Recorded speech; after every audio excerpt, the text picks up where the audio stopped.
Welcome to center field on the campus of Bryan College in Dayton, Tennessee for today's matchup versus the Bryan College Lions and the visiting Firehawks of UT Southern from Pulaski, Tennessee, right down the road, about 3 hours away. Lions come into this matchup with an overall record of 21 and 21. Firehawks come into this matchup 22 and 19, so pretty evenly matched. They have met one time this year in Pulaski where the Firehawks took that game. And so the Lions are going to try to even the series today.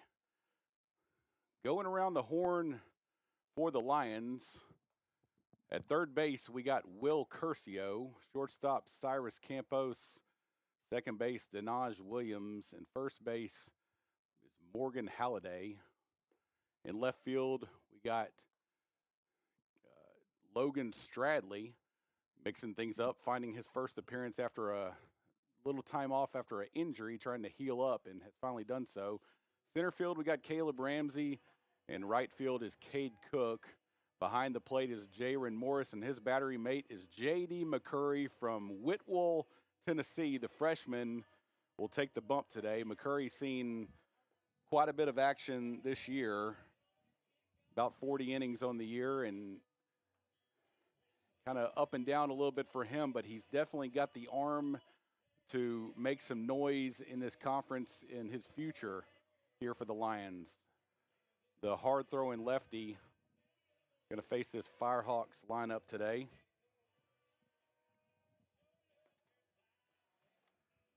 Currently, the Lions in the Appalachian Athletic Conference sit fourth at 14 and 10. That's a big deal if you're not familiar with the tournament format, and it has changed in the last 2 years. So if you know it historically, then you know it a little bit different. But now it is a 10-team double elimination tournament. They got rid of the play-in games, and so the 1 and 2 seed will start the tournament getting a bye. So 3 seed will play 10 seed. 4 seed will play 9 seed. And the great part about that, about being one of those seeds, is if you win it as the 3 or 4, then you get a bye on the next day. So nothing like being able to win game 1 of the tournament and then sit and watch game 2. That would be a great spot to be. So Lions trying to stay in fourth. This game today won't matter in terms of the standings as the Firehawks come in from the Southern States Athletic Conference.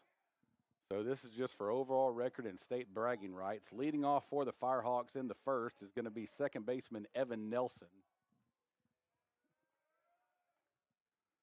Nelson swings at the first pitch he sees and drives it into right field, and that's going to get to the wall, so Nelson will go 2 at least.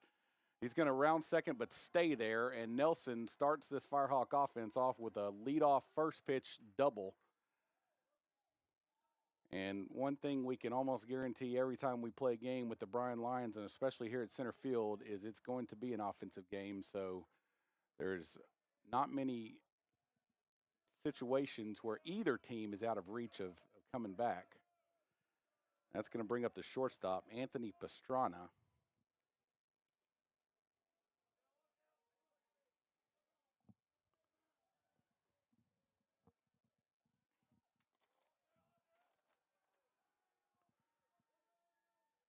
First pitch to Pastrana, swung on. Aggressive Firehawk offense so far. That was fouled straight back. Pastrana comes into this matchup hitting .381 on the year, 10 doubles and 1 home run.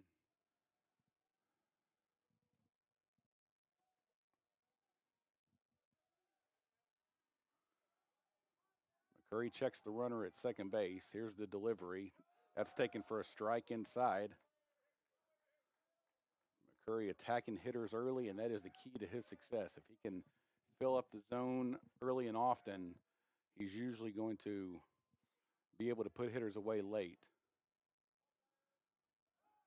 And he's going to turn and check the runner at second base on that 0-2 count.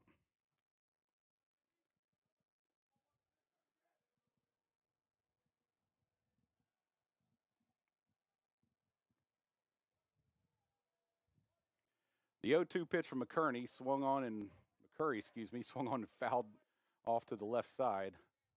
So we'll do it again.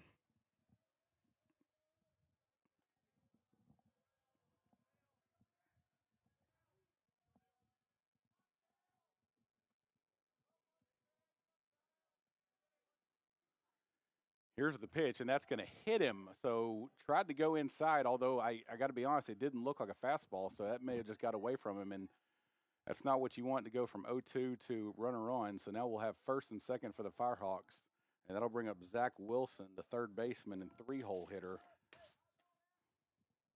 And Wilson, the best hitter for the Firehawk lineup, hitting .419 with a home run and 6 doubles. So not quite the pop as some of the other guys, but definitely a guy who can do damage.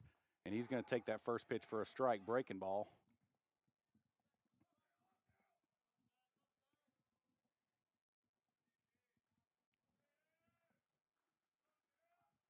Curry checks the runners. That's a ball inside. 1-1 the count to Wilson.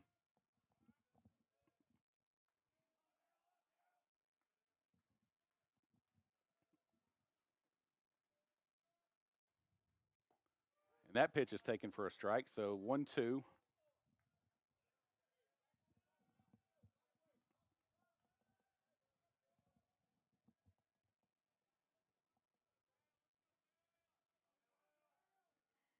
The 1-2 pitch in the dirt for ball 2.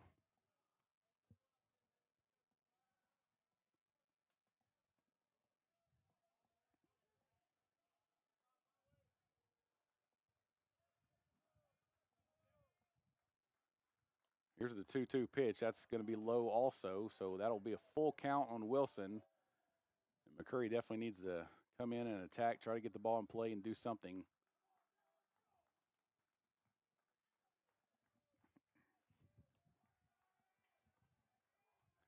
The payoff pitch.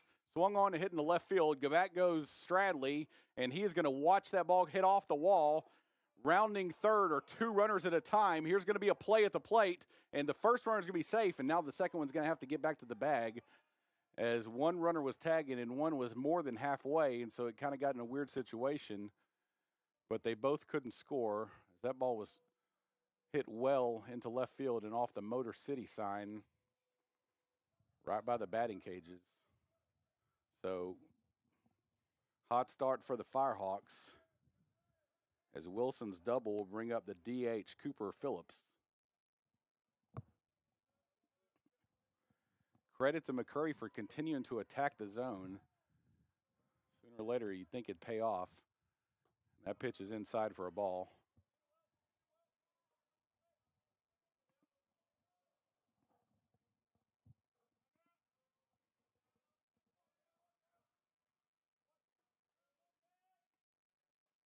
That ball is hit high in the center field. Back over goes Stradley. It's actually going to be caught by the left fielder or make a play by, and now caught.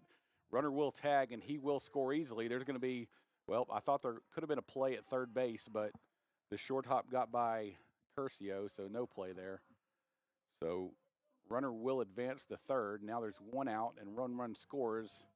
It's now a 2-0 ball game.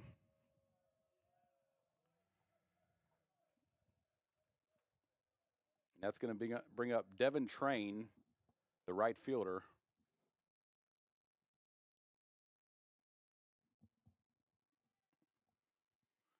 And umpire wants to have a chat with McCurry. It may be a watch malfunction. That's what it looks like.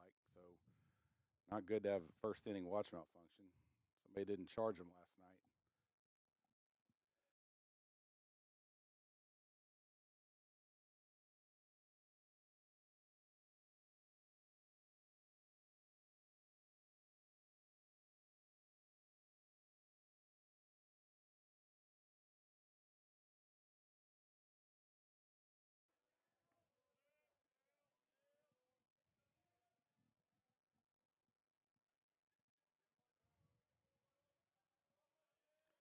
First pitch to Train, swung on and missed for strike 1.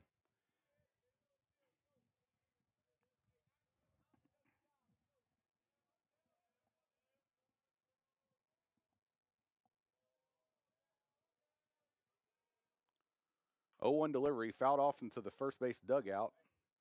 Luckily, that gets a net before it gets by into the dugout. So McCurry throwing with a little bit of juice right now as both these pitches have been blown by Train, and he's got to be thinking that another one's coming here. And I think you can get away with it if you elevate it, and he does, but not enough. That's hit deep in the center field. Ramsey's going to have a chance to make a play, and he does, but plenty deep enough to tag, so the Firehawks will score another run. So 2 outs in the inning, and now it's a 3-0 ball game.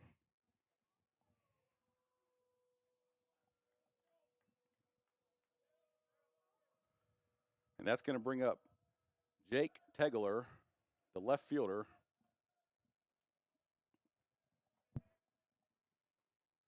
First pitch to Tegler is missed low for a ball.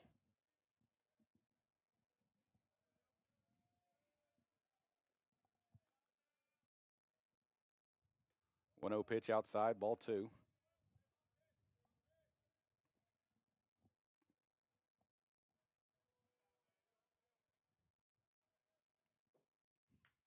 That ball swung and hit hard in the center field, but right at Caleb Ramsey, and he's going to make the grab for out number 3. So Firehawks do some damage to start this game off, scoring 3 runs on 2 hits and no errors. And we will head to the bottom of the first to see if the Lions can match them.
Back at the bottom of the first here at center field, and the Firehawks do light the fire early in the first inning, scored 3 runs. So Lions will try to get something going on their own, and a good guy to start that off is Cyrus Campos, the leadoff hitter. The shortstop from Texas has had a great year this year. And he will be facing the right-hander Barrett Brown for UT Southern. First pitch from Brown is swung on and hit high in the right field, and that is going back at the wall. And the first pitch is going to be caught. Oh, my goodness, what a play. That was genuinely robbed from the center fielder in right center field as Campos put a charge in that. But, man, I would long way away from where I'm sitting right here, but I would guess that was a good 2 feet over the wall. And the center fielder, Gage Beckner, brought that thing right back in and took down a windscreen in the process. They're going to have to put that back up, and that's going to bring up the catcher, Jaron Morris. Man, that would have been a great way to answer, at least with 1 run. So now it's going to be Morris's job to line drive 1 up the middle. That's going to be a diving play by the second baseman, throw across. Evan Nelson with a fantastic play right there. So Lions have swung the bat twice and hit 2 balls hard, and the Firehawks have made 2 incredible defensive plays. So off to a great start offensively, off to a great start defensively for the Firehawks. And Brown is 2 pitches in as he faces Caleb Ramsey, the center fielder for the Lions.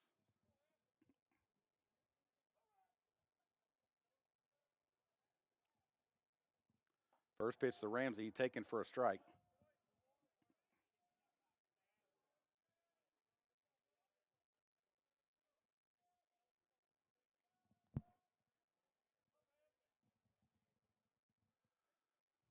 Oh, 1 pitch outside for a ball, 1-1.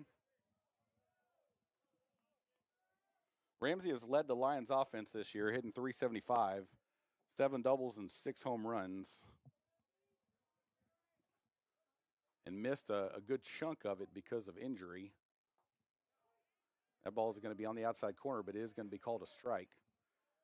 Ramsey didn't agree.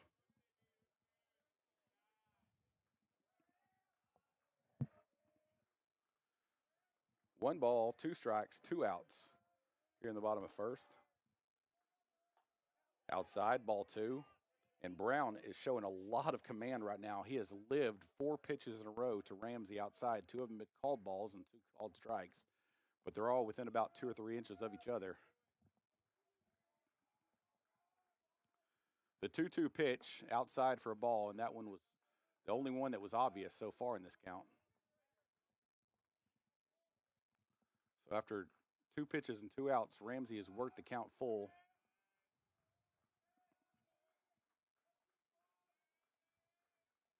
The payoff pitch swung on and popped up. That's going to be in the infield.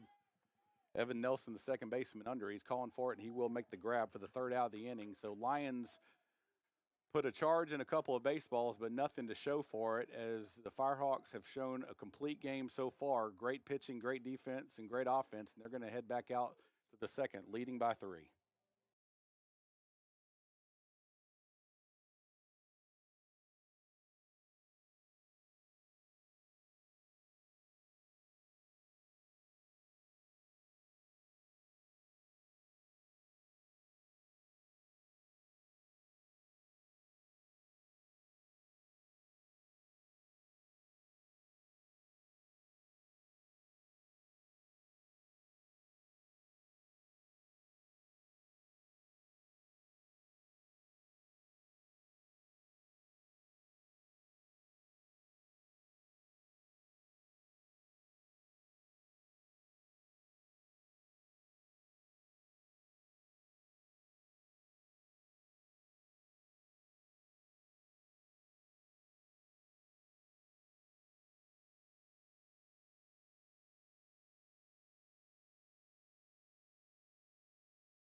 Back in action here in the top of the 2nd.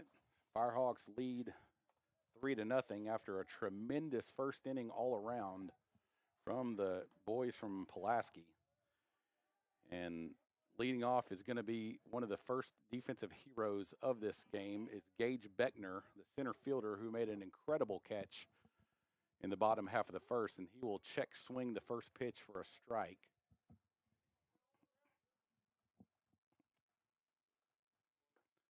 Swing and a miss at the second pitch. 0-2 the count to Beckner.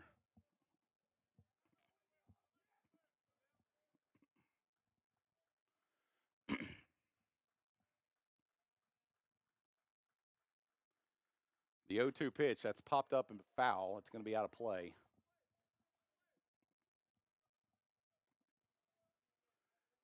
And McCurry needs to kind of recognize that they are swinging the bat, so 0-2 needs to be something they can chase right here. And Morris is going to set up that way emphatically, and that ball is going to be inside of Morris's setup, and he's going to foul it off. You can see Jaron Morris on the same page as me of going, hey, let's make them swing at something off the plate because they're super aggressive today. And he was in the left-handed batter's box, but McCurry missed a little bit. And that time, Morris set up pretty much over the plate, and McCurry missed in the left-handed batter's box. So just one pitch too late there as the count goes to 1-2.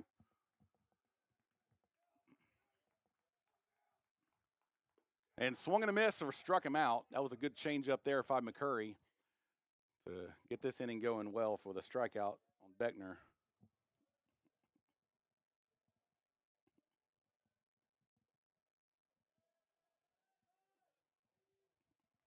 That's going to bring up the first baseman, Reagan Tomlin.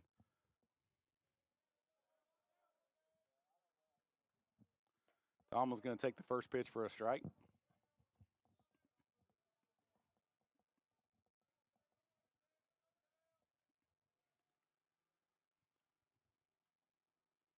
Second pitch grounded but foul. That'll end up in the hands of Jordan Day by the Lions dugout. Lions playing a three-man shift here on Tomlin.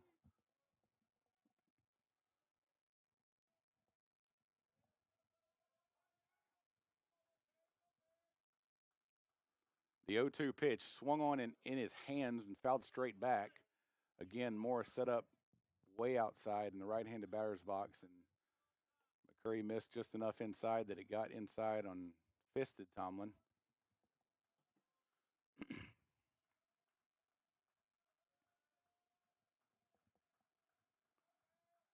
Here's the 0-2 pitch. Breaking ball out for a ball. 1 ball, 2 strikes.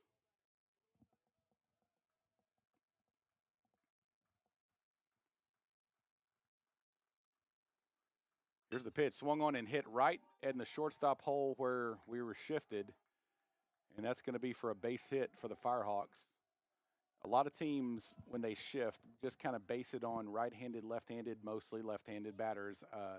I know that Lions and Coach Day have a lot of scouting reports, and so that was mathematically correct. It just happened to not work out right then. That's going to bring up the catcher, Zach Cheney. Cheney swings at the first pitch he sees, but fouls it back.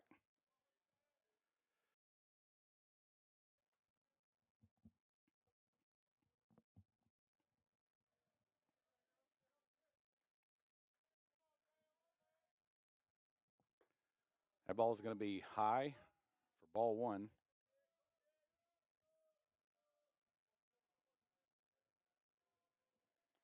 Tomlin at first, not a threat to steal, only 1 on the year.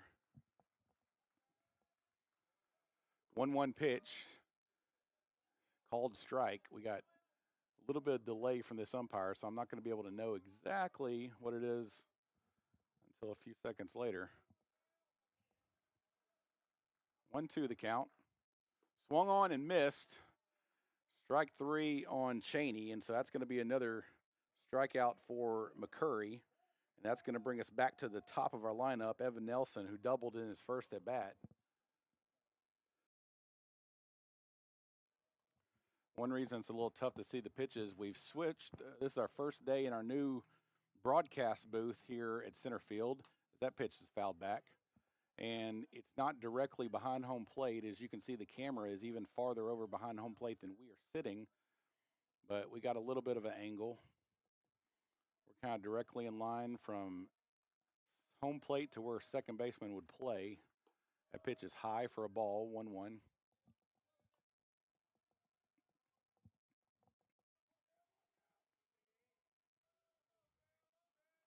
Big shout out to Mike Harrell and David Walker for doing a lot of great construction here at center field. That ball's in the dirt. 2 balls, 1 strike. Former, not only alumni, but baseball alumni here for the Lions. And have been doing a lot of work since winter on this park, and it's coming together, and it's going to look fantastic when it's done.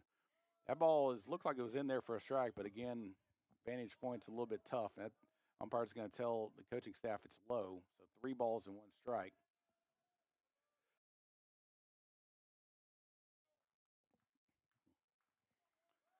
3-1 pitch, but he's going to pick first. Back safely.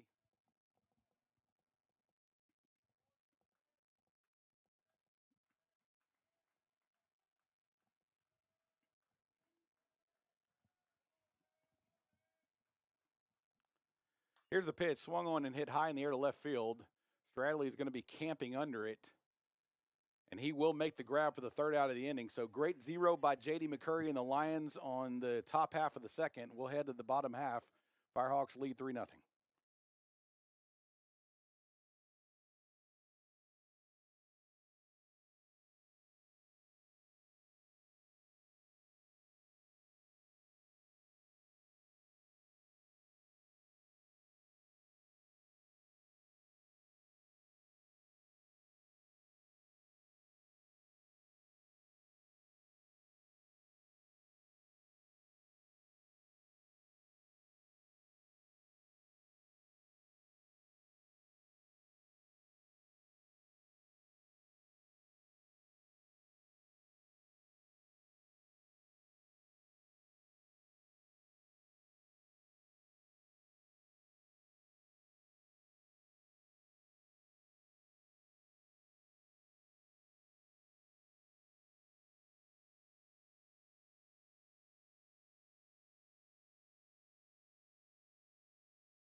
Back in action in the bottom half of the second inning, and Denaj Williams will step up to the plate for the Lions. Denaj Williams, the freshman, has had a tremendous freshman campaign, and that is saying the least, as he will swing at the first pitch and foul it straight back. Denaj, true freshman from Georgia out of the Bahamas, leads tied for the lead in the country in home runs as a freshman, 19 on the year. And as we will see this pitch, that's inside but called for a strike. Denaj, 0 home runs in his high school career, 19 leading the NAI in the country. And what that tells me is insanely good development by Bryan College coaching staff and Jordan Day. That ball is going to be low for a ball, 1 ball, 2 strikes. If you can get a guy to go from no power at all to leading the country in home runs, I don't know what else to tell you.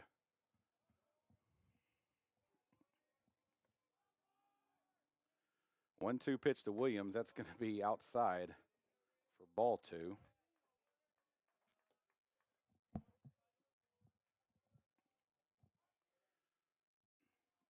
And not to take anything away from Williams, I guess I kind of heard what that sounded like, but Denaj certainly worked very hard for this. He hits that one to second base. That's going to be bobbled a little bit by Nelson and picked up and thrown, and he'll still get the out. So was able to recover it right in front of him for the first out of the inning.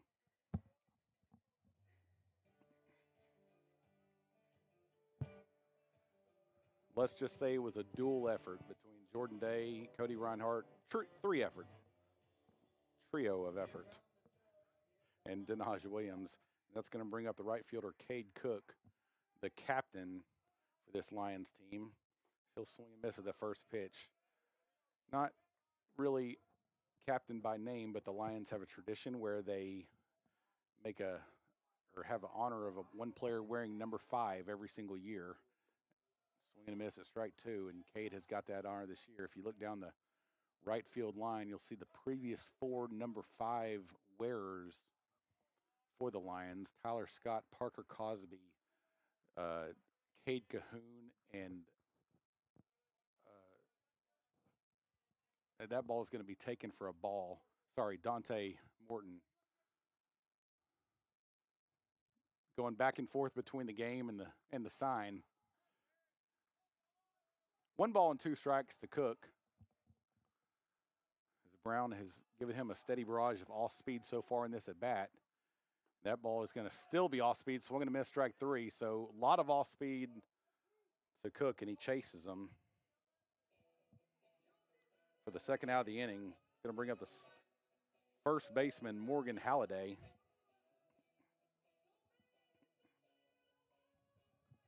Halliday hails from Prairie Baseball Academy in Canada. A couple of former alumni, Joey Underwood and Kyle Paulson, maybe back in like 2015, 16 area from PBA. As that ball will be called strike.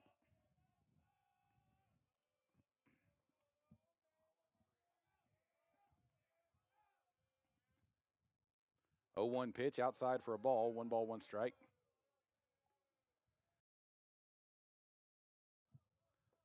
Barrett Brown been very effective for the Firehawks, filling up. Went full count on 1 batter. Other than that, has really been attacking the zone. That pitch is in there for strike 2.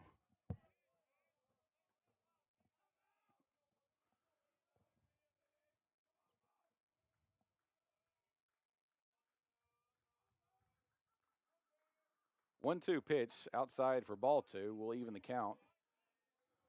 Wind blowing a little bit here at center field, in from right field. Probably if it was completely still, we would have a Cyrus Campos home run. Instead, we had a Webb Jim of plays. That ball's lined down the right field line. That's going to make its way to the fence, and Halliday is going to round first and going to be standing up. Well, he's going to slide, but he could have stood up for a double. So with 2 outs, Lions trying to get something going here. It's going to bring up Will Curcio, the third baseman.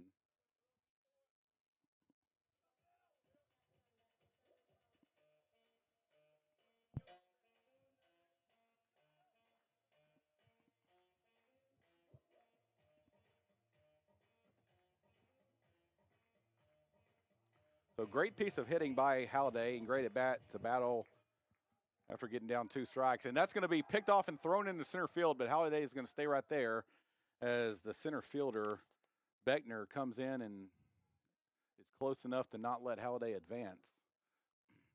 I'm not sure if that surprised Brown that nobody was covering the bag, but he kind of shocked us all with that pickoff really quickly into his set motion and just let us sail a little bit, but no harm done right there.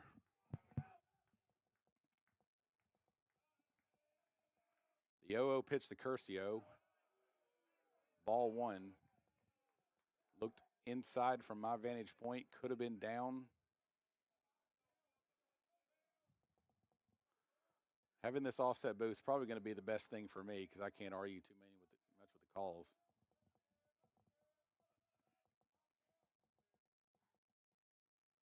That ball is swung on and hit in the right field. That's going to be over down the line, and it's going to be foul. Sorry, I was trying to decide if it was going to stay in play, or at first I thought it could have even been fair, but Devin Train couldn't quite make the play as it either short hopped the right field side fence or hit the fence in the air and then hit the ground, but it was a tough play to make as Train does a little slide on the warning track gravel over there. So 1 ball and 1 strike to Curcio.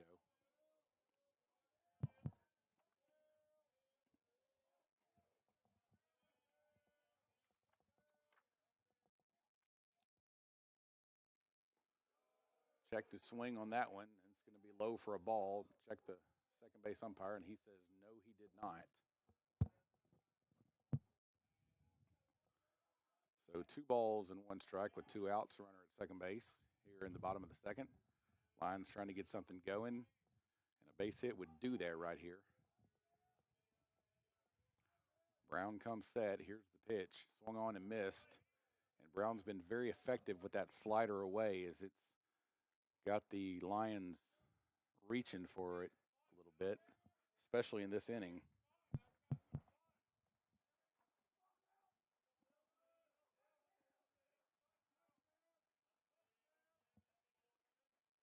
2-2 pitch.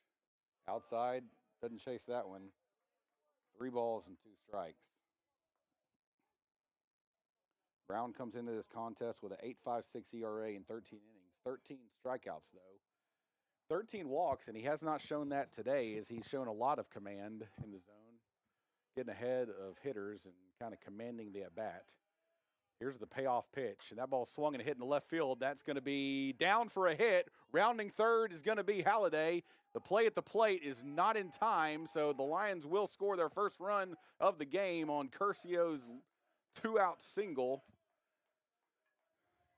It looked for a second like Jake Tegler, the left fielder, might have had a chance to make a play, but it was just down in time to get the Lions on the board, and that's going to bring up Zach Terry, the designated hitter, who's going to make his first start since the beginning of the season when he broke his hamate bone in his hand, and it's good to see him back in the lineup, but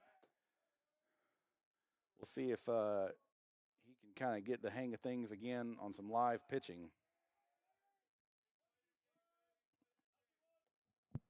As he'll swing at the first pitch and miss, strike one on Terry.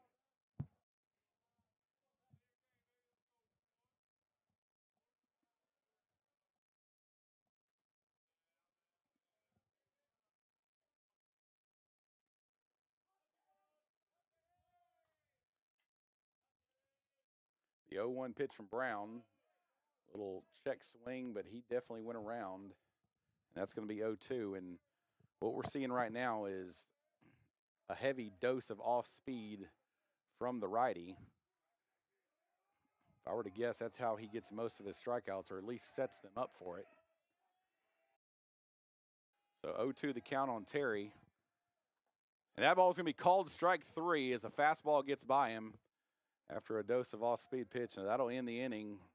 Lions do get 1 run back on the board, so we'll head to the third with Firehawks leading 3-1.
Back in action here in Dayton, Tennessee, as J.D. McCurry takes the mound for the third time this game and trying to duplicate what he did last inning with the 0.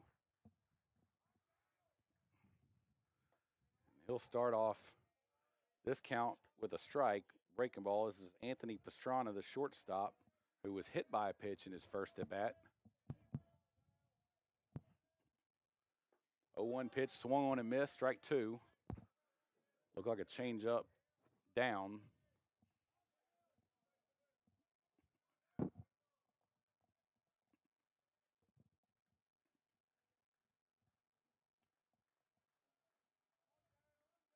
The 0-2 pitch to Pastrana, and struck him out on another off-speed pitch. So great way to start the inning by McCurry and the Lions to get the leadoff hitter Pastrana. And that's going to bring up the third baseman, Zach Wilson, who doubled off the wall in his first at bat.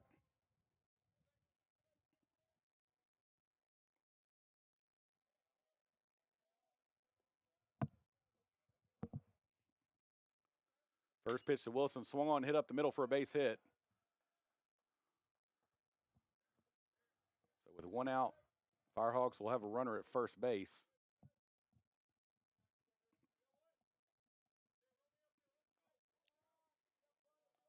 It's going to bring up Cooper Phillips, the designated hitter.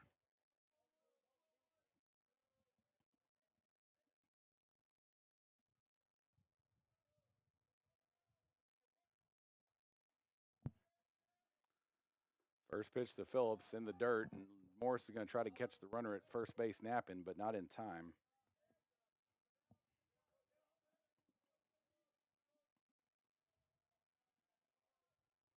Phillips hitting .311 on the year, 9 doubles, 2 home runs, 43 RBIs. That pitch is taken for a strike. That'll even the count. 1 ball, 1 strike, 1 out.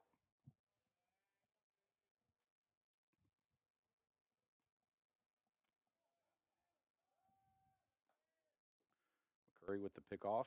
Wilson back safely.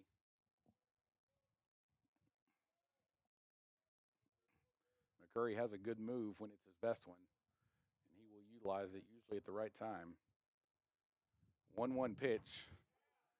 Taken outside for a strike.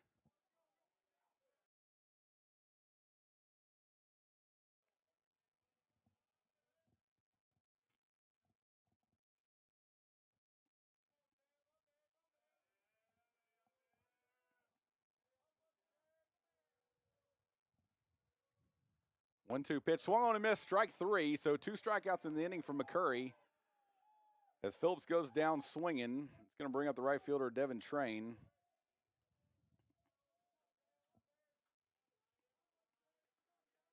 Wilson on first base has 6 stolen bases on the year, which is not a lot compared to a lot of their team. This team does run 120 bags on the season for the Firehawks. That pitch is taken for a ball. So basically everybody in the lineup except for Tomlin is at least somewhat of a threat to run, some more than others. That's going to be a pickoff attempt. Back safely is Wilson.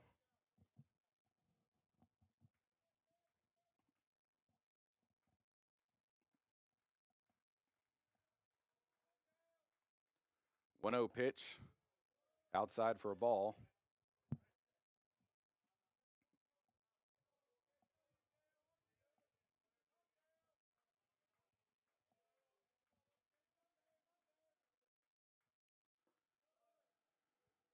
Two-zero pitch just missed down for ball 3.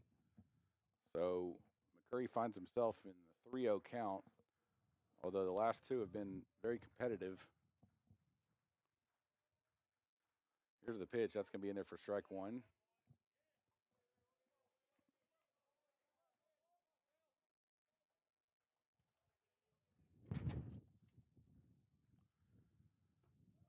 That pitch is called strike 2. Train didn't think so, or at least he tried to get the call by throwing his bat all the way to the dugout, starting to take off to first base. But umpire says, nope, we're at least going to do another one as the count evens, or excuse me, the count is now full. 3 balls, 2 strikes, 2 outs. We'll see action on the base path. Here's the payoff pitch, swung and hit softly to shortstop. Campos Fields throws across. That's going to be in the dirt, and great pick by Morgan Halliday to get the 3rd out of the inning. Fantastic defensive play right there. So we will head to the bottom half of the 3rd. Firehawks lead 3-1.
Back in action here in the bottom of the third. Lions try to add, and they will do it by means of Logan Stradley, Cyrus Campos, and Jaron Morris. Stradley also another one of the Lions who has battled injury this year, and this is his, maybe not his first start back, but second in several weeks. Lions have been plagued by injury this year, losing some very key components. Middle of the order hitters. And so I wouldn't say everybody's fully healthy right now, but I guess we're limping through as that first pitch will be taken for a strike. Barrett Brown still on the mound for the Firehawks. Stradley didn't love that one, thought it was outside. Brown's been giving the Lions a lot of trouble with that off-speed pitch, and that ball is hit high in the air to right center field. Going under it, camping under it is the right fielder, Reagan Tomlin. He will make the grab for out number one. So that'll get us back to the top of the order, and Cyrus Campos. Campos, who put a charge in the only pitch he's seen today and was robbed by the center fielder, Gabe Beckner, as Firehawks continue their offensive firepower in the first inning to the defensive side. And Campos will hit that one deep in the center field, and also to Beckner. He's going to make the grab on that one. So 2 pitches seen by Campos, 2 barrels, but nothing to show for it. And 2 quick outs in the bottom half of the third.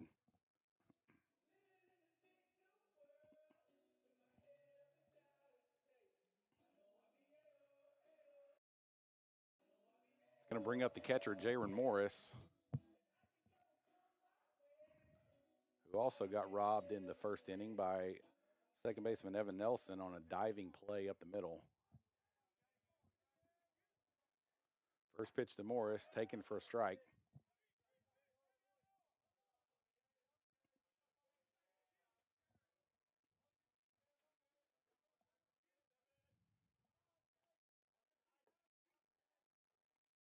Oh, 1 pitch, outside for a ball, 1 ball, 1 strike.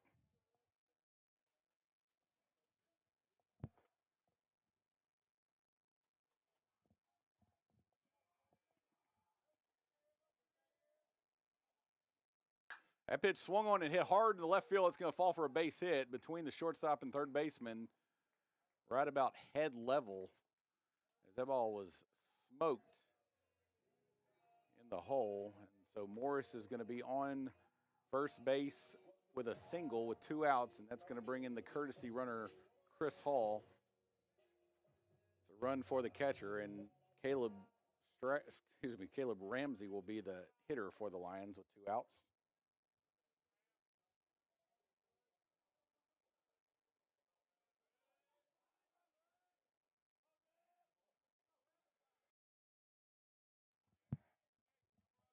First pitch to Ramsey, in there for a strike.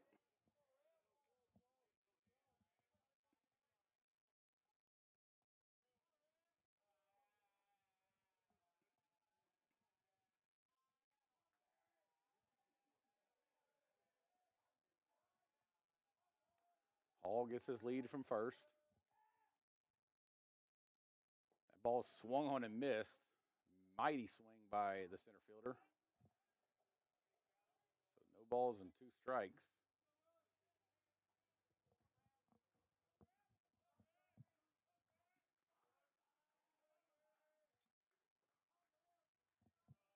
Probably expect another changeup from Brown right here. Here's the pitch. Swung on and hit hard in the right side. That's going to be bobbled by the first baseman and not in time to first. That ball was hit so hard it was hard to keep up, but smoked right at Reagan Tomlin, the first baseman, bounced off his glove. Evan Nelson picked it up and couldn't make the play on the speedy Ramsey. So now the Lions will have runners at first and second with 2 outs for Denaj Williams.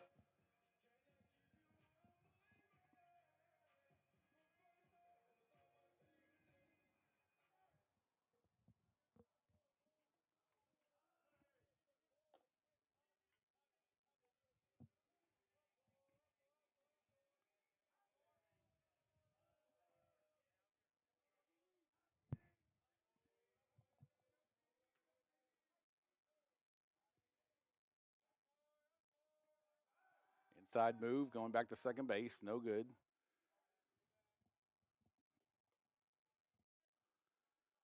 Speed on the bases, but definitely a little bit lopsided as Ramsey's one of the fastest guys on the team, and Chris Hall is just serviceable.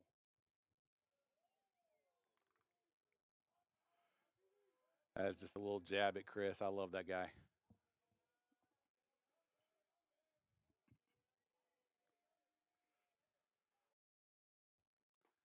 First pitch outside for a ball. Firehawks well aware of Williams' stats, so they're probably going to stay away from most of this count, make him go the other way as Williams hitting from the left side, the switch hitter seeing the right-handed pitcher in this at bat.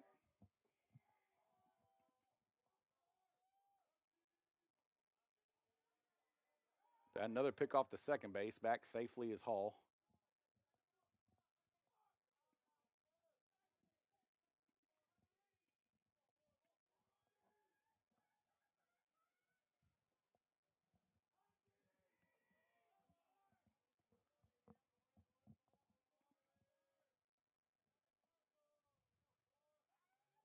Keeping the runner close to second. The 1-0 pitch in there for a strike. Looked a little bit up, but caught the top of the zone as the count evens.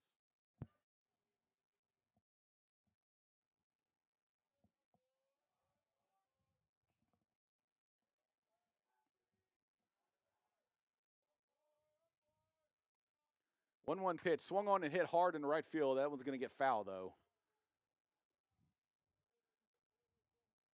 So Didi finds himself in a 1-ball and 2-strike count, 2 outs. Trying to keep this inning alive and get something else on the board for the Lions.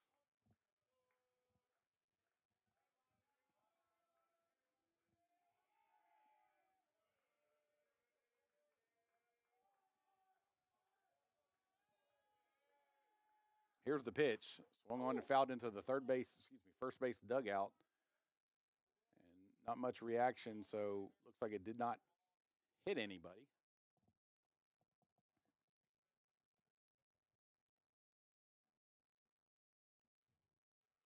All I see over there is the freshly shaven bald head of Will Curcio. So the count will remain 1 ball, 2 strikes, 2 outs here in the inning.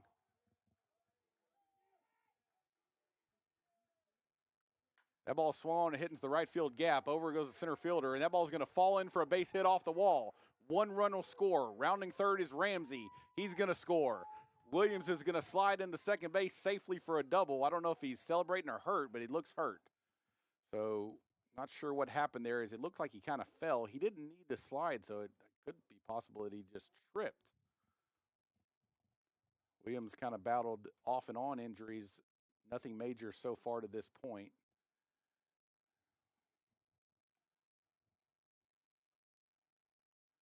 And as the training staff goes out to check on him,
so back in action, and Williams is going to have to leave the game, hobbling off a little bit.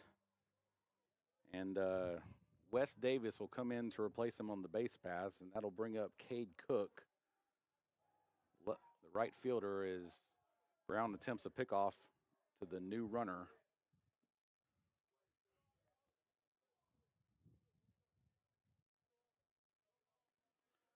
So even though Williams did have to leave the game, he did tie it up with a 2 RBI double with 2 outs here in the third. First pitch to Cook, inside for a ball.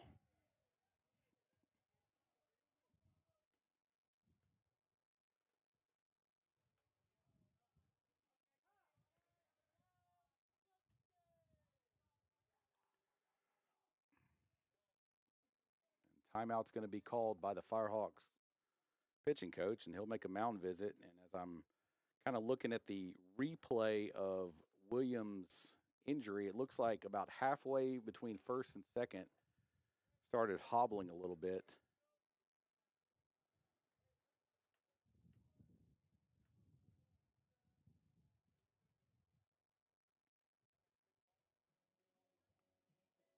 It does. It looks like it was just about midway point between first and second.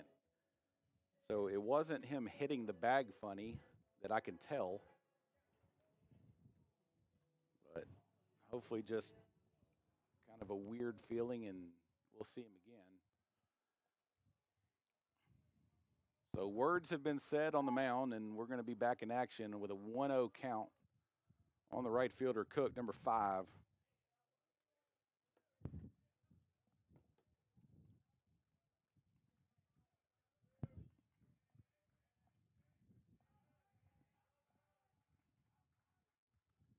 Next pitch chopped up the middle. It's going to be a play made by the second baseman going across, throw it across, and he will make the out for the third out of the inning. And so Lions strike and tie this thing up on a Denaj Williams double, and we're going to head to the fourth inning, all knotted up at 3.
Back in action here in the top of the fourth, and the Firehawks will send Jake Tegler, and if I'm pronouncing that name wrong, I apologize, to the plate, who lined out to center field in his first at bat, and that ball is going to be a first pitch strike from McCurry, who enters his fourth inning of the game, settling down a lot after the first.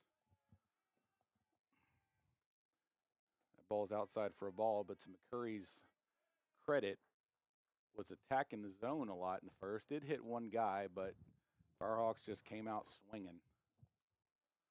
The 1-1 pitch, called strike on the inside corner.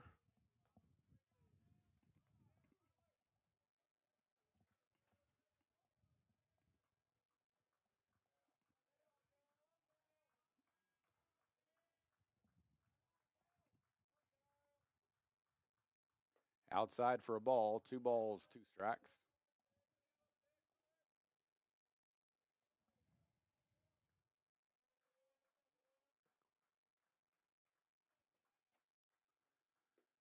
that one's going to miss outside too. 3 balls and 2 strikes.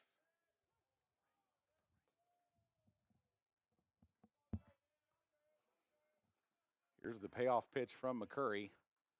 Swung on and hit up the middle for a base hit. That's going to be fielded by Ramsey, the center fielder, and so it'll be enough for a single. So Tegler gets things going here in the 4th. That's going to bring up Gage Beckner, the center fielder.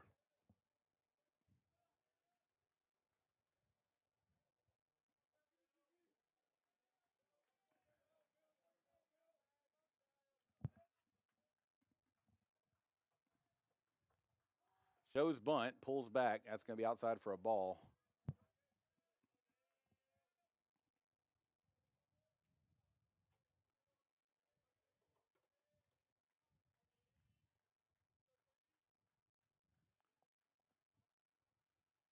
No show on that pitch, and that's going to be high for ball 2.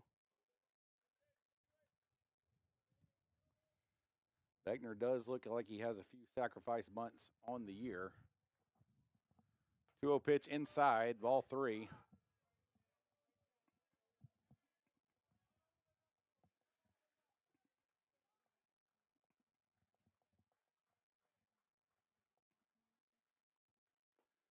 And the 3-0 pitch will be called for strike 1.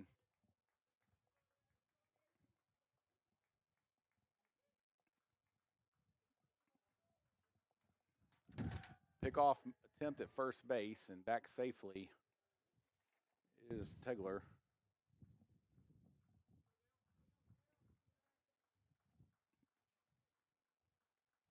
3-1 pitch, just misses high, and that'll walk him. So runners at first and second with no outs. And that's going to bring up Reagan Tomlin. And Tomlin looks like he may have 1 sack bunt on the year, so not sure what they're going to do in this situation. But first, we're going to have a mound visit by the pitching coach, Corey Reinhardt.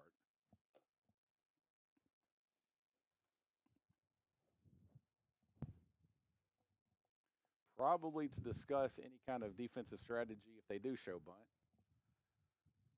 And in my opinion, the defensive strategy is make sure you get an out. Here in the 4th inning, 3-3 score, a lot of game left. We'll take a moment during this mound visit to thank our sponsors, BTC Fiber from Bledsoe County, Wright Brothers, El Toro Mexican Restaurant, and Dayton Ford. We're fans of all these guys, and we appreciate their support. Dayton Ford, if you're anywhere within, I'd say, 200 miles of the listening area, come get you a new truck from Curtis Bowery at Dayton Ford.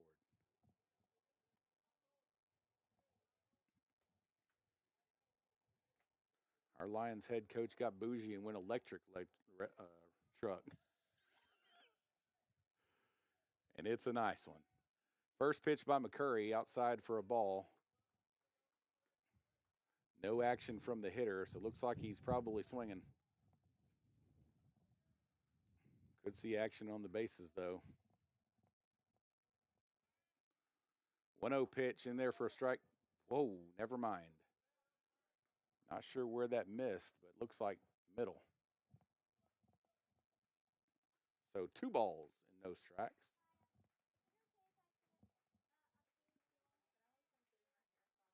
Two-zero pitch, swung on and missed, strike 1.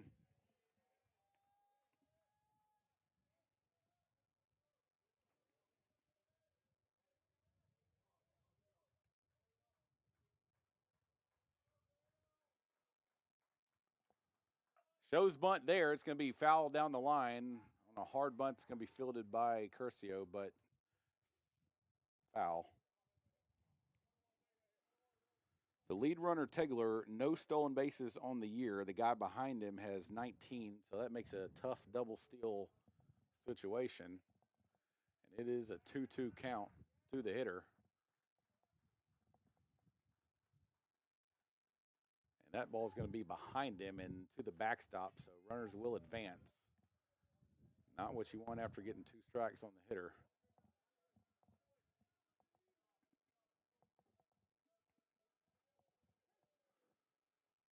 So full count as McCurry tries to work out of a little bit of trouble here.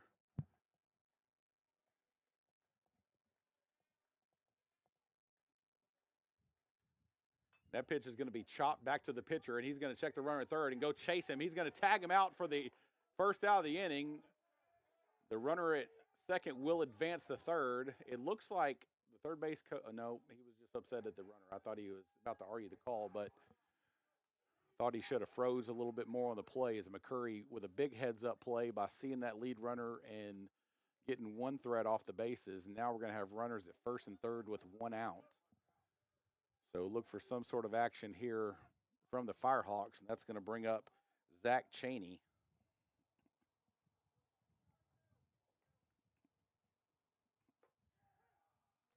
That first pitch will be in there for a strike.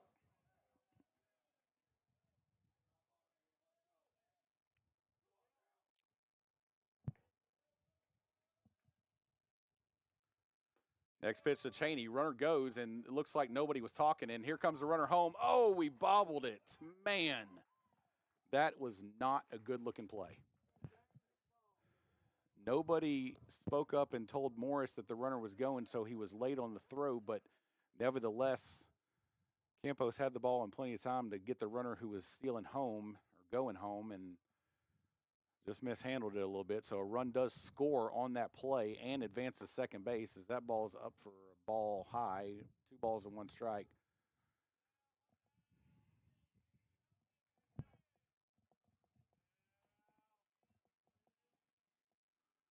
Swung on a miss, strike 2.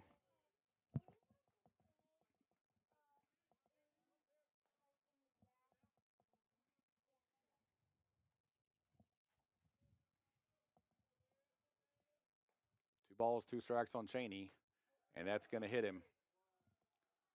So second hit batsman of the game for the Firehawks. Now there's going to be runners at first and second with 1 out.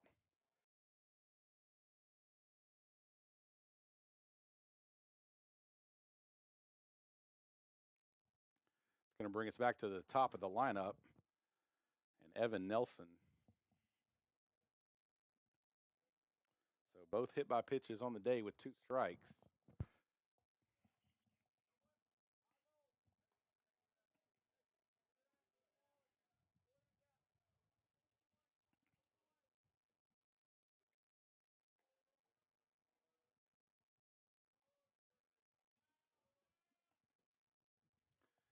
First pitch taken for a strike.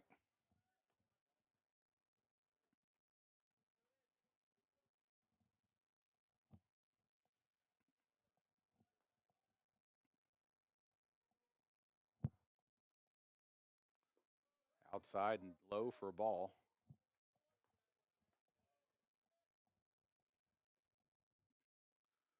Great job by Jaron Morris to block that up, keep in front of him. Morris, I would say, arguably, but I might say easily the best defensive catcher in the conference. Inside for ball 2.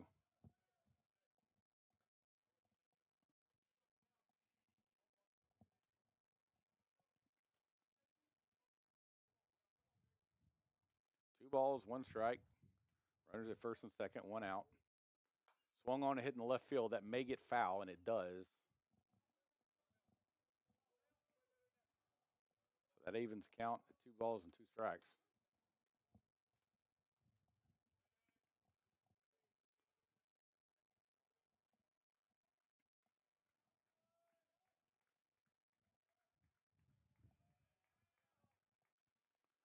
The pitch by McCurry in the dirt for ball 3, so full count on the hitter.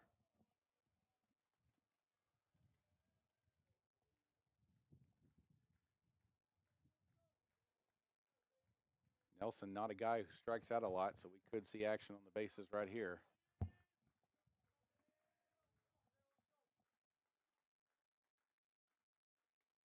Payoff pitch, low for ball 4.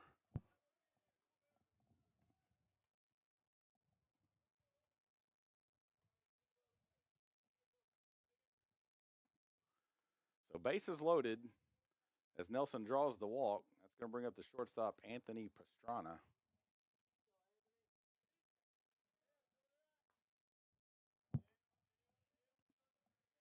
Pastrana hit by a pitch and struck out. That ball's going to be up in the zone for a ball, up or out of the zone.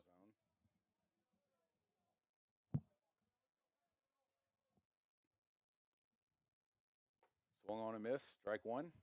McCurry working quickly now.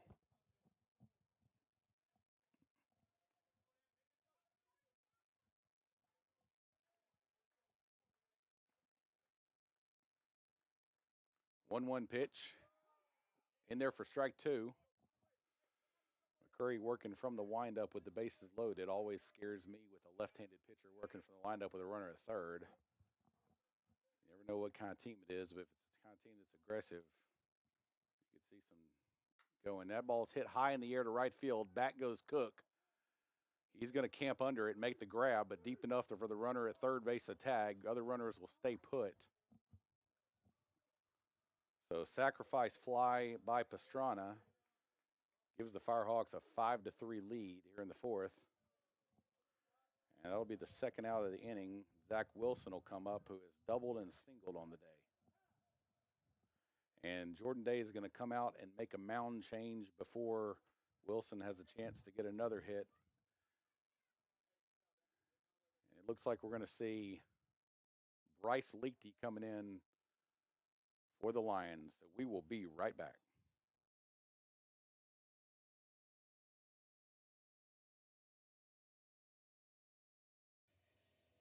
It is actually Tyler Gray coming in on the mound. And now we will be right back.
Tyler Gray, the new pitcher on the mound for the Lions, with 2 outs here in the fourth, and the Firehawks' best hitter at the plate, who is 2 for 2 on the day, and runner at first and second. So not exactly a place to put him, but not the worst thing in the world if we work around him a little bit. Hitting .419 on the season, actually jumped that up a little bit on the day, probably sitting around .421 or so.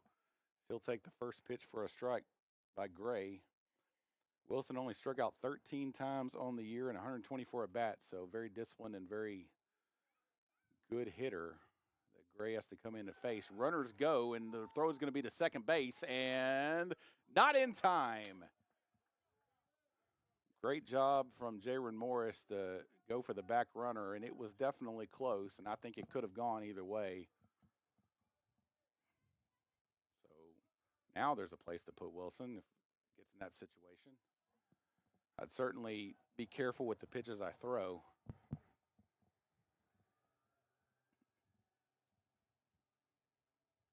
A 1 pitch outside.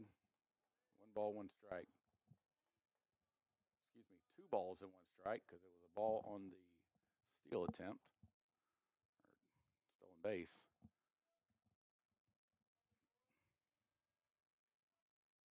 That pitch is in the dirt for ball 3. Not a terrible strategy by Tyler Gray here.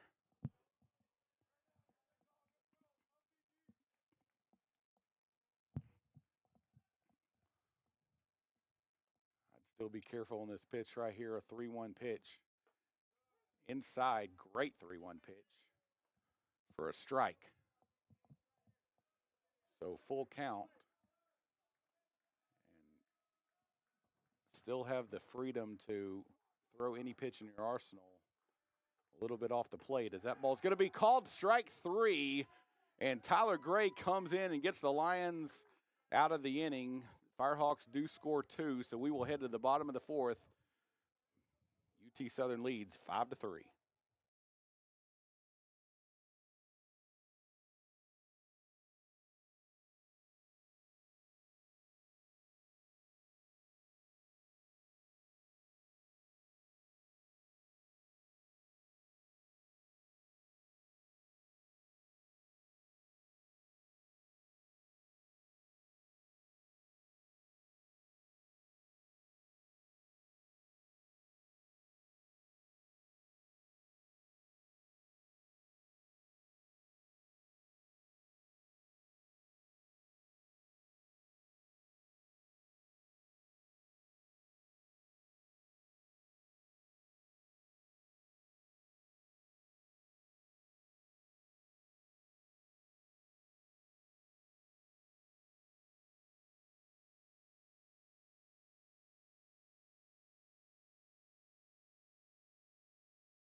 So as we enter the bottom half of the 4th inning, we're going to have a new pitcher for the Skyhawks. It's going to be Danton Reinhardt from Collinwood, Tennessee, coming in this ball game with some interesting numbers. It's a 18-9 ERA, but only 6 innings. But here's the kicker: 12 strikeouts in 6 innings.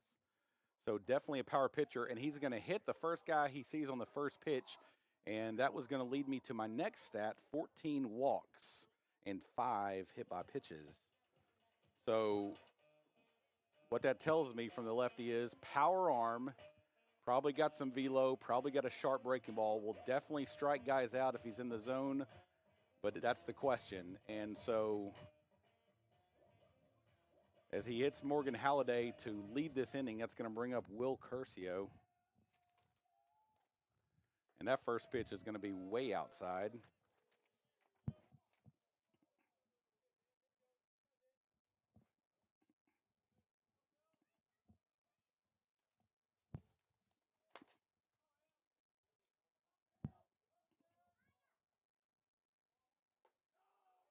Ball high, 2 balls, no strikes.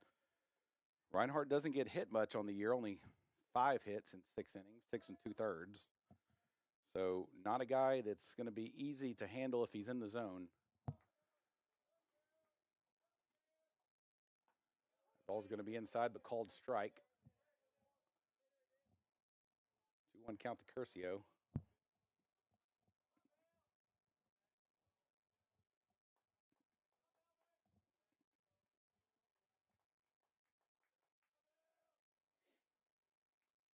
Here's the pitch. Swung on and missed. Strike 2.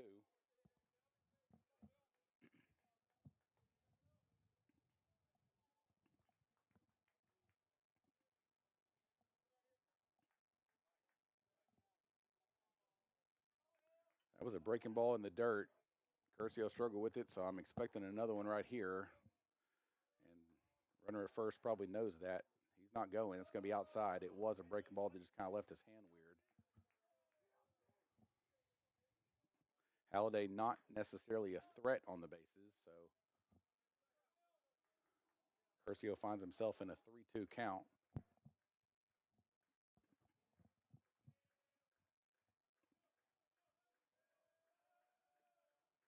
3-2 pitch, swung on, fouled off to the right side.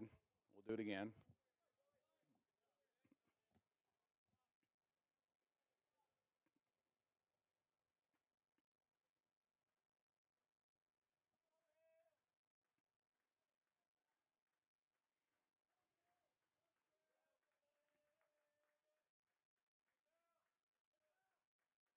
Here's the pitch. Outside for ball 4.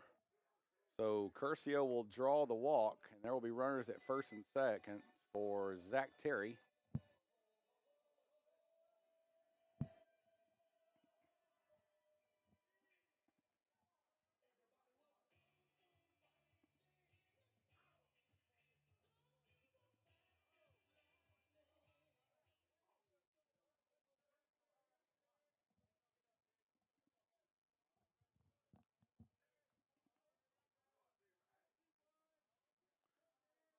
First pitch to Terry and hits him.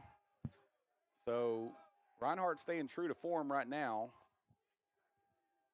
and has loaded the bases on 3 free passes, and that may be all we see of him. We're at least going to see a mound visit.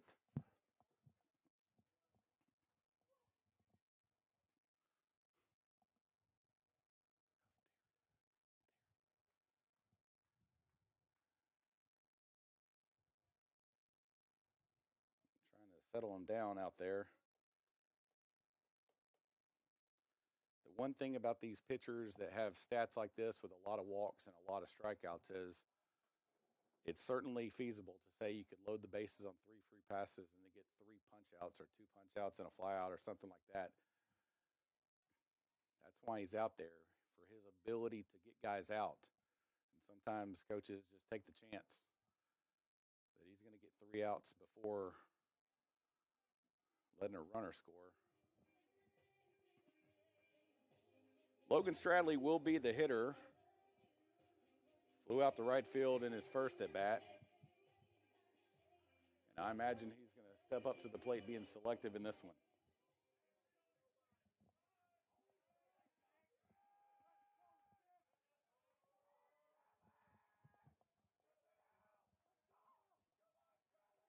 Stradley all over the plate.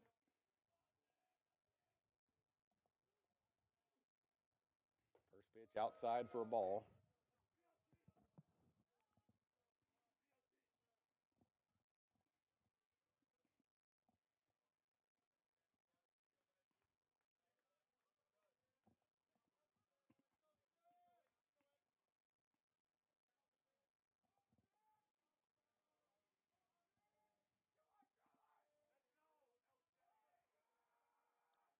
Next pitch outside, even farther for a ball. So I'd be willing to bet everything in my pocket right now Stradley's taking right now with the bases loaded. And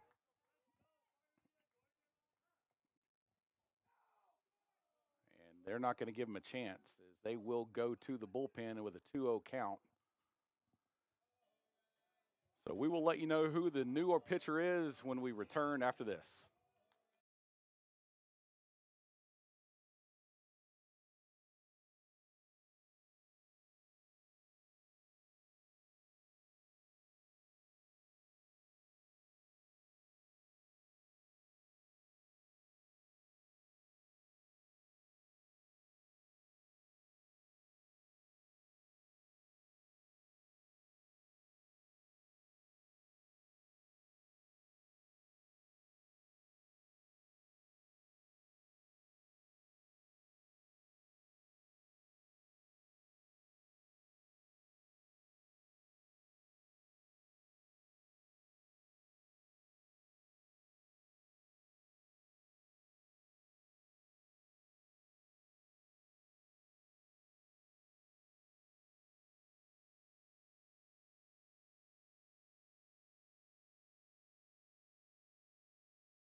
So the new pitcher for the Firehawks is going to be Briston Green, and they're going to go for a completely different strategy as Green has thrown 6 innings on the year and walked none. Struck out 5.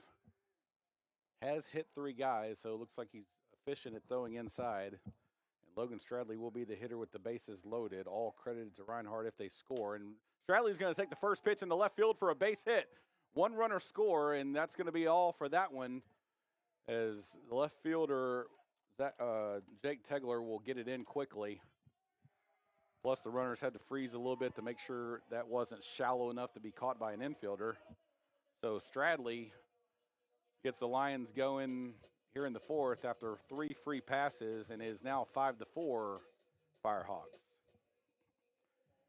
That's going to get us back to the top of the order in Cyrus Campos, who has seen 2 pitches on the day and hit both of them hard, but nothing to show for it. And that pitch will be taken for a strike.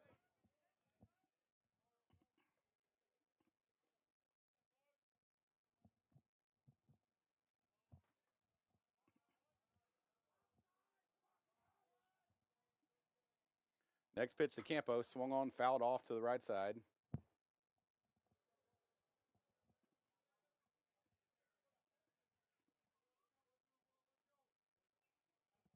Campos, an interesting hitter, sometimes very, very patient and selective at the plate. Today, he's seen 4 pitches and swung at 3 of them. Kind of what makes him a versatile leadoff hitter. That pitch is going to be swung and chopped to the right side, and that's going to end up foul.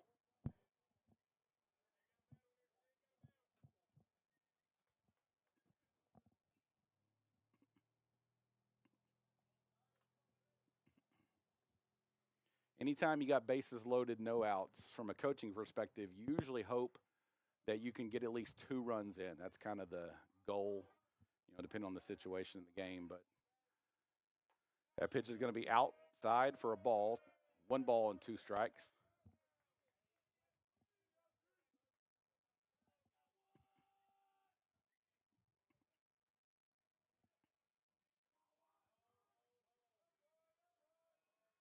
Here's the pitch, swung on and chopped, foul left side. Campos stays alive. Green throwing from a low 3/4 angle makes it a little bit tough for me to tell what pitches he's seeing. Looks like everything has just a little bit of movement on it. Here's the 1-2 pitch. That's outside for ball 2.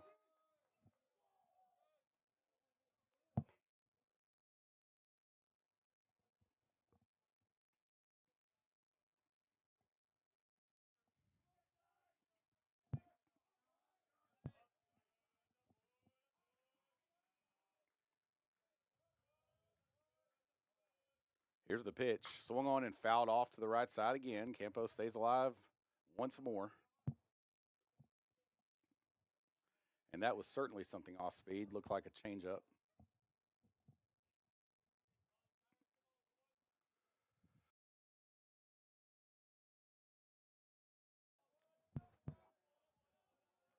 Here's the pitch. Swung on and chopped to the right side. That's going to be fair ball over the first baseman's head. 1 run will score. Coming around is McCarty, who's in the run, and he will score. And that's going to be a 2 RBI double for Campos as that ball hits off the turf and gets over the first baseman, Reagan Tomlin's head. And we will take it. And there's runners now at 2nd and 3rd with no outs for Jaron Morris, and Lions take the lead 6-5 here in the 4th.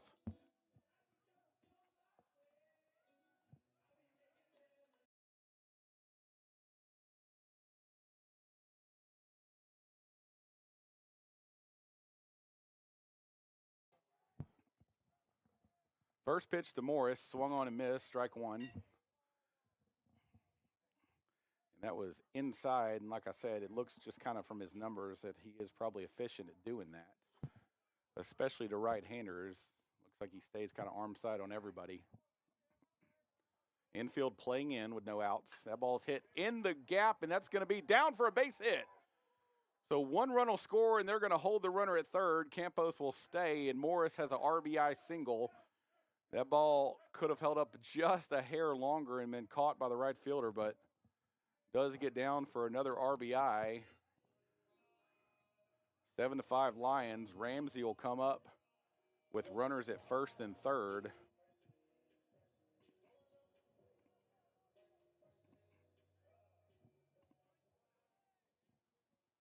So Chris Hall again to run for Morris.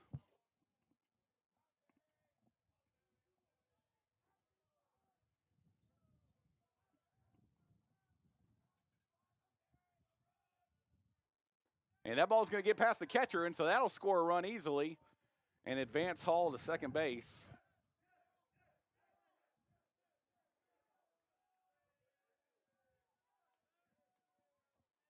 That's going to be the fifth run of the inning for the Lions, as the inning has looked like this: hit by pitch, walk, hit by pitch, single, double, single, and then a pass ball.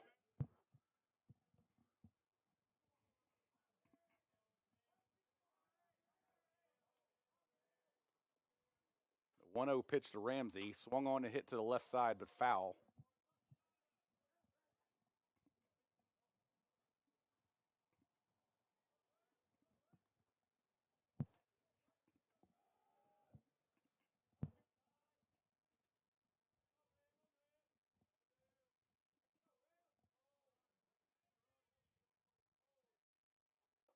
That pitch is taken for a strike. 1 ball, 2 strikes.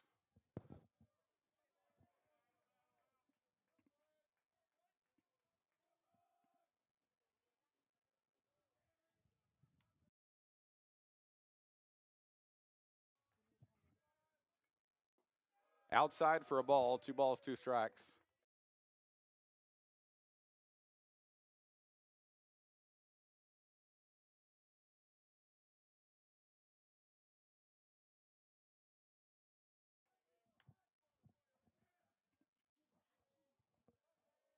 Two-two pitch, swung on, hit high in the air. It may get out of play, and it will, over the third base dugout.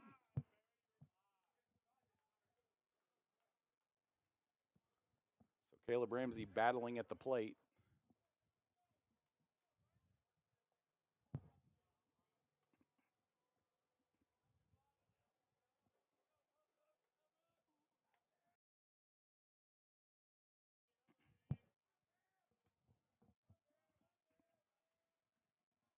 Checks the runner. Here's the pitch. Swung on, hit hard into right field. Back goes the center fielder, and he's going to see that ball go over the fence. Home run, Caleb Ramsey. Great battle to stay alive with 2 strikes and then capitalize on it for a 2-run bomb for the Lions and Caleb Ramsey, and that's going to extend the lead to 10-5 here in the fourth, and still nobody out.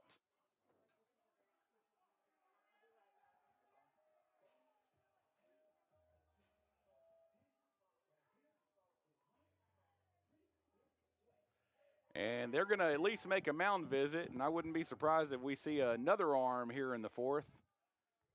Nope, he's sending the infield back. No, he's not. I don't know what he's doing. He's giving some kind of signals as he is taking his time, probably get the bullpen a few more throws before he points their direction. And the Lions' bats have come on fire here after 3 free passes to start this inning by the Firehawks. This is not a pleasant conversation on the mound right now.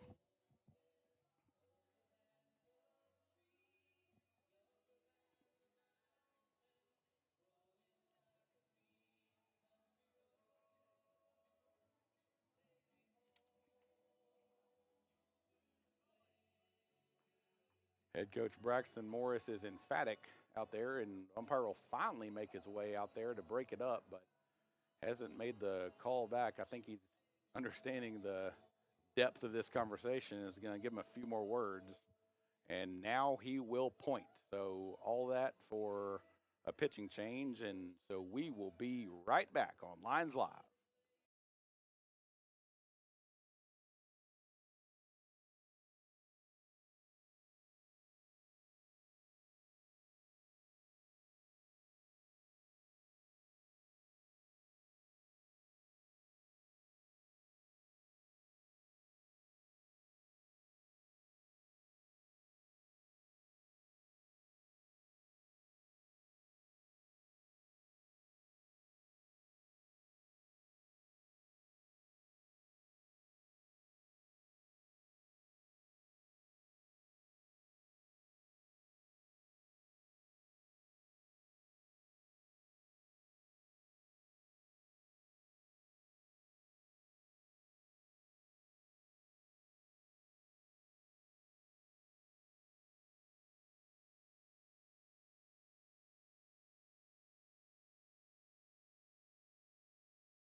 Back in action here at center field, and Will Vines is going to be your new pitcher for the Firehawks as the Lions have scored 7 runs here in the fourth and still have no outs. Vines comes into this game looking like one of their better arms, statistically, their best bullpen arm, a .82 ERA, 11 innings on the year and 10 appearances, 11 strikeouts, and 12 strikeouts, and 11 walks. So another guy that can walk guys as he will start that at bat off to Wes Davis with a ball.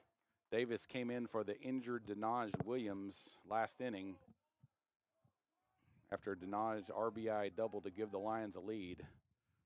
And the next pitch is going to be popped up right side. First baseman giving chase. Catcher's going to be under it. And he will miss it. It'll pop in and out of his glove. And the hits just keep coming for the Firehawks. That could have been the first out of the inning. First, I read Vines as 11 innings pitched, 11 strikeouts, 1 walk, but it's 12 strikeouts, 11 walks. Nevertheless, .82 ERA, only 8 hits allowed, so definitely a top, if not the top, arm out of the bullpen for the Firehawks as their coaching staff wants to get this inning over without more damage. That ball is going to be taken outside for ball 2.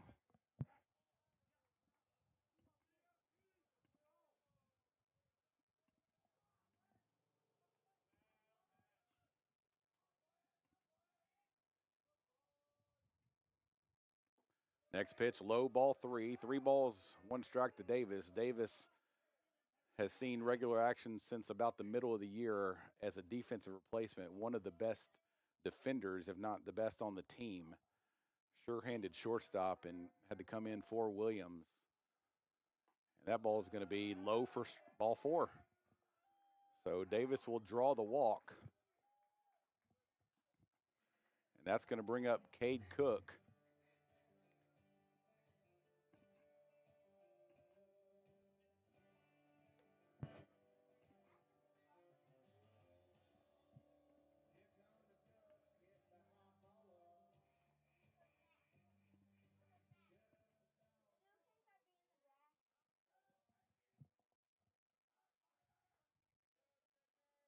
First pitch to Cook, low for a ball.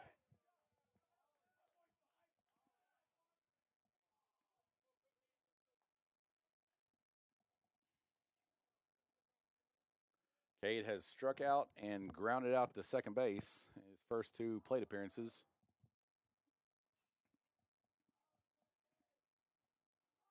Davis takes his lead. 1-0 pitch. Another breaking ball down, so trouble finding the strike zone here, but sticking with what seems to be his pitch and that slider.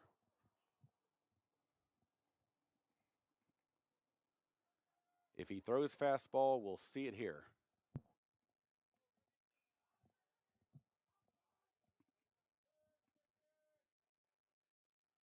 Two-zero pitch, swung on and missed. It looked like a fastball, but swung on like a changeup. And if it was a changeup, that was a well-executed pitch by Vines. So 2 balls, 1 strike on Cook.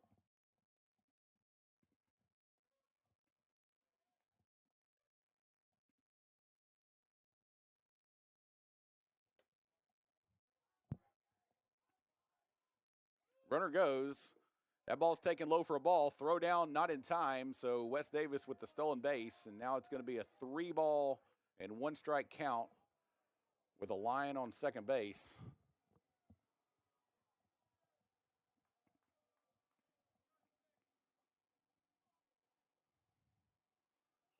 Smart time to steal as we have not seen many fastballs from Vines.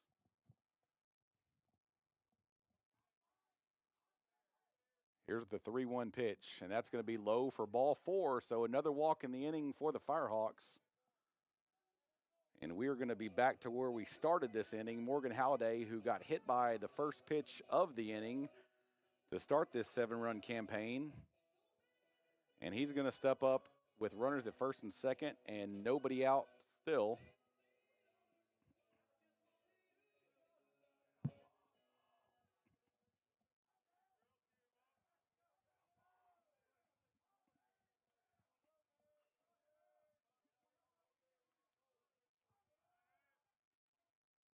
That ball is swung on and missed. Strike one, Halliday.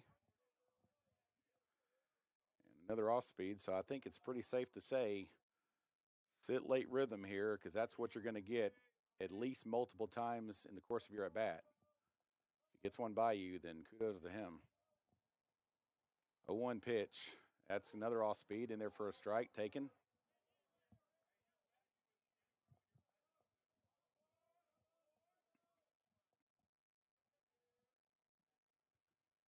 Although with this 0-2 pitch set up by two off-speed pitches, a fastball up is certainly could be effective if he can execute it.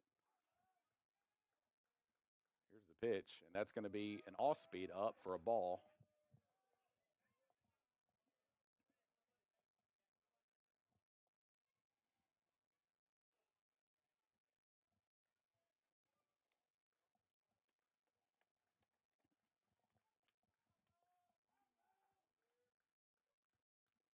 That's going to be a check swing. Not sure if they're going to say he did or didn't go. They're going to say he did, but the runners will advance. So I guess you could say it was as effective as a sack bunt right there. Halliday goes down on strikes. That's going to bring up Will Curcio.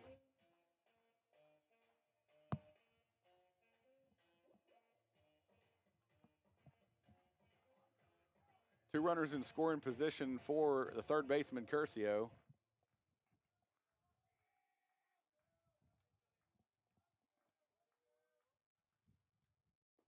That ball is outside for a ball. I said earlier in the inning when we had bases loaded and no outs and nobody had scored yet that you hope to get two. We've gotten 7, but that doesn't change the fact that even after 7, if you got bases loaded, no outs still, you still hope for 2 more.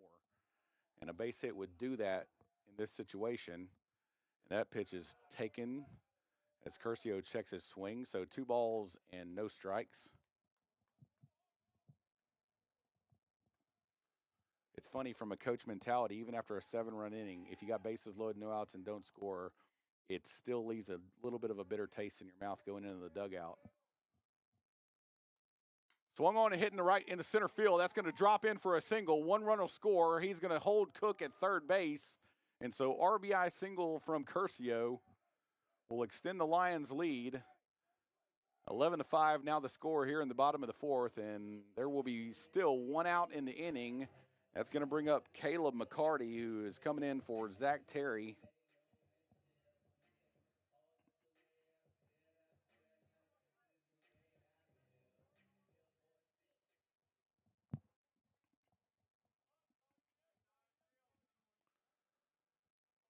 Runners at first and third for McCarty.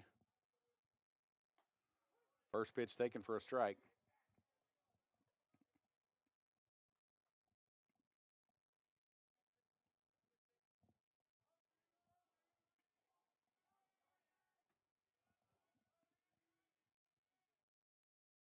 Next pitch in there for a strike. Just to kind of continue on the conversation about scoring runs with the bases loaded, what you want as a coach right now, you would love a sac fly to get another run in, and then I think you're satisfied ending the inning after that. But it still stings a little bit, or it would, to leave a guy at third less than 2 outs, and that ball's outside for a ball. McCarty very effective at putting the ball in play.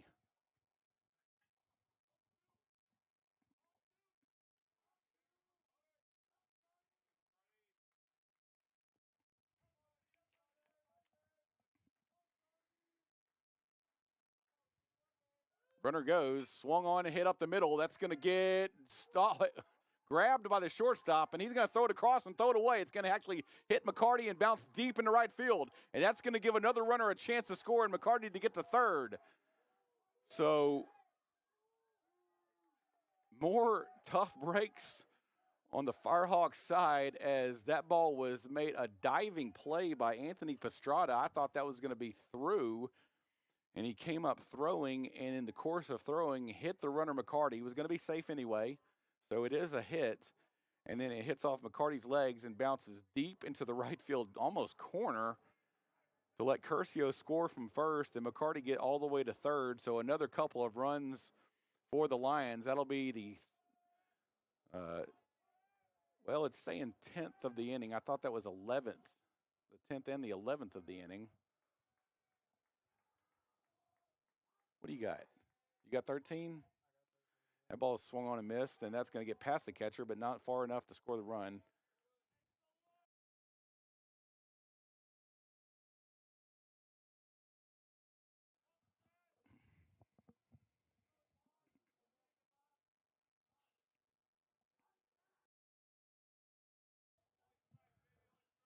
Oh, 0-1 count to Logan Stradley. Swing and a miss at a ball in the dirt. And the one thing I can guarantee you that's going to come is an off-speed pitch. I don't know how many pitches Vines has thrown this inning, but if it's 25, it's at least 24 off speed. Mix between slider and changeup.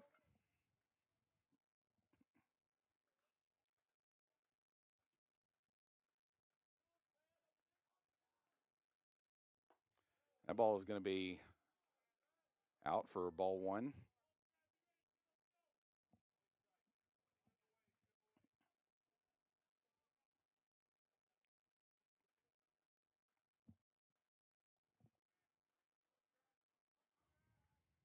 One-two pitch to Stradley. Swung on, hit the third base, and under his legs, between the third baseman's legs. And I tell you this is one of those innings for the Firehawks coaching staff that makes you want to go home. And that will score another run. So error on Zach Wilson.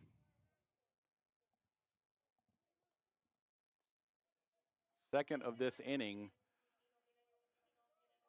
And the Lions, it's been all three. It's been free passes, errors on the Firehawks, and a barrage of hits by the Lions.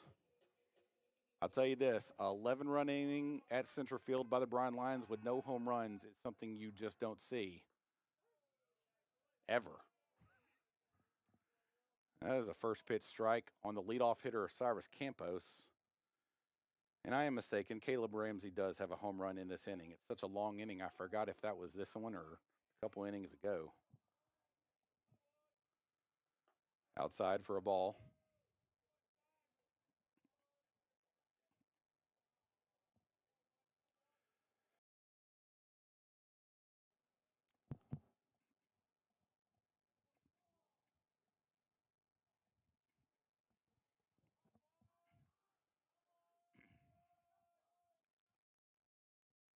One pitch, swung on, hit softly up the middle. It's going to be fielded by the shortstop on the run, and that's going to be not in time as Pastrada was playing shaded oppo a little bit and had to kind of come around it and make a throw on the run.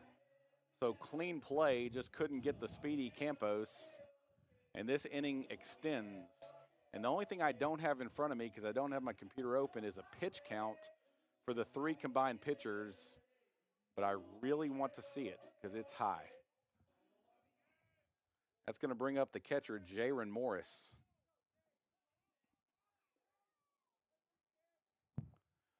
First pitch up out of the zone for ball one on Morris.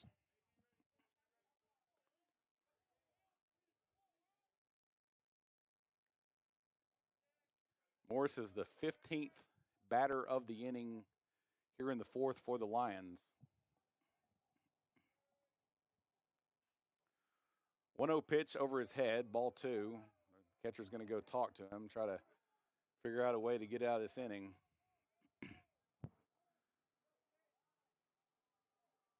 Earlier this year, the Lions had a 13 spot put on them by the number 2 team in the country, Georgia Gwinnett, in the middle of the game, and now they're getting a little payback here on UT Southern. UT Southern still a little sounding funny to me, even though they've been that moniker for quite a while, several years. I still know them as Martin Methodist because that's what they were for years when I came in this conference. Not in the same conference, but played them.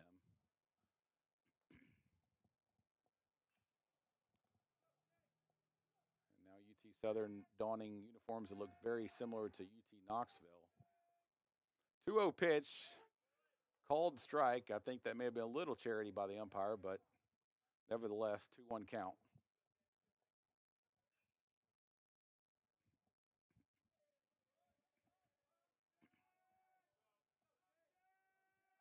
Runners at first and second. Vines checks, delivers to the plate. Outside for ball 3.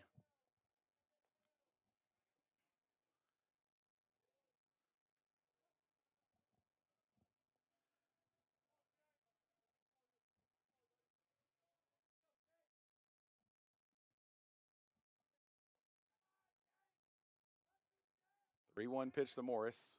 Swung on and hit deep in the left field, but that's going to pull foul. Off the bat, it looked good, but we could quickly tell that that was going to be way down the line foul. So that'll bring the count full. 3 balls, 2 strikes, only 1 out here in the inning.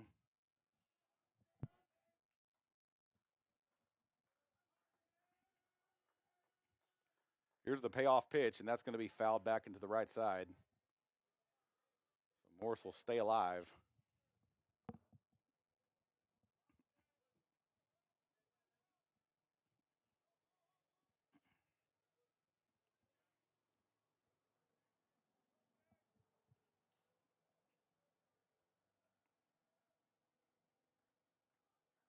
Runners go, and that's taken for ball 4, so everybody's standing up, including Jared Morris, who will walk to first and then quickly be replaced by courtesy runner Chris Hall. And we're about to see our 3rd pitching change of the inning and the 4th pitcher for the Firehawks. And we will tell you who it is when we come right back on Lions Live.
And we are back in action after our 4th break of this half inning, but still in the same inning, 4th pitcher of the inning. This one will be Maxwell McHenry from Murfreesboro, Tennessee.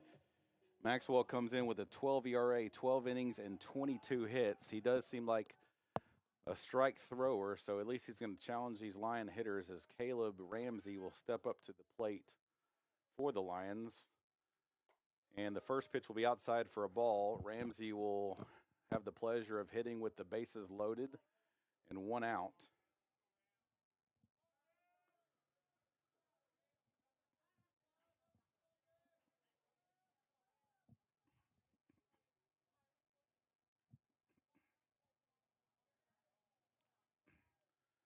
One 0 pitch in there for strike one.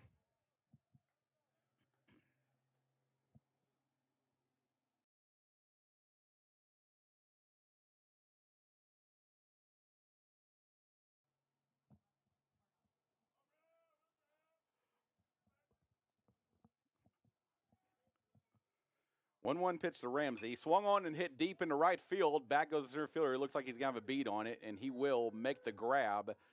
That's going to score a run. Had to make sure of that because the play went to third, and if he had tagged him out first, then the run might not have scored. But sac fly by Caleb Ramsey will extend the lead a little bit more. Now it is a 10-run lead, 15-5, with 12 of those runs coming in this inning.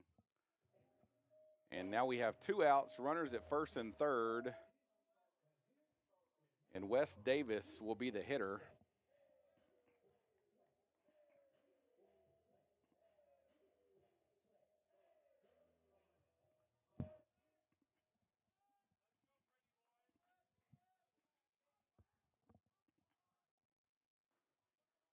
First pitch to Davis, up high for a ball.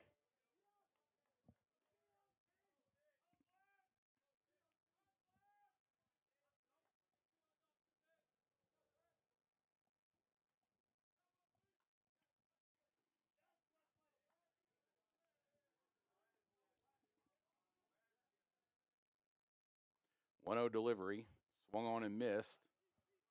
One ball, one strike to Davis. And the question you kind of got to ask yourself is who are we going to see on the mound for the Lions? Because Tyler Gray came in, only faced one batter, so you would expect it probably will be him, but he's just set for about 45 minutes. The good thing is only one batter in, it should be no problem for him to return if that's what Coach Day chooses. And that pitch is swung on and missed for strike two.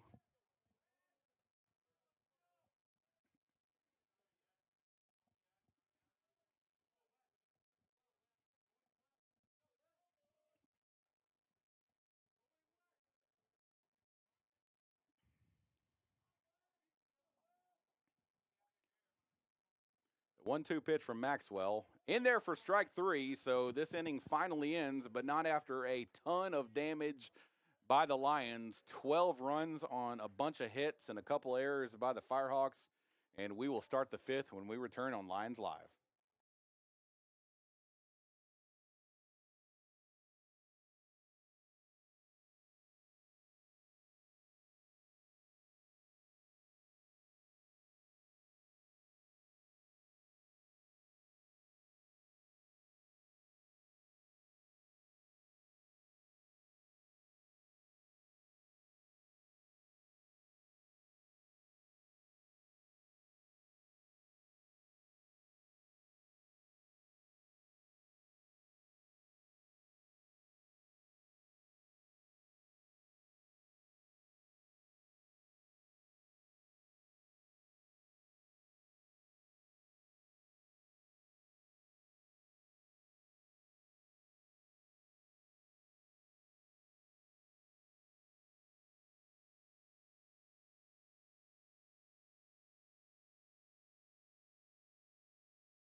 Back in the top of the fifth here at center field, on the campus of Bryan College. And if you're just tuning in, we had a long fourth inning. The Firehawks actually got things started in the top with 2 runs of their own, and the Lions answered with 12. Tyler Gray is going to be back on the mound as he only threw to one batter and got him out of actually a jam with runners at second and third to end the top of the fourth. And the first pitch is going to be a strike to Zach Wilson.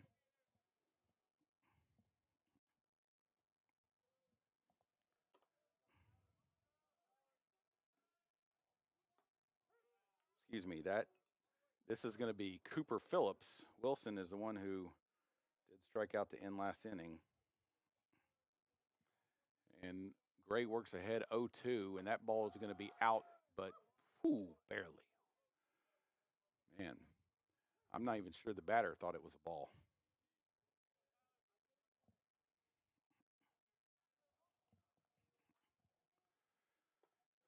That's going to be a little bit upstairs. Ball 2, 2 balls and 2 strikes to Phillips.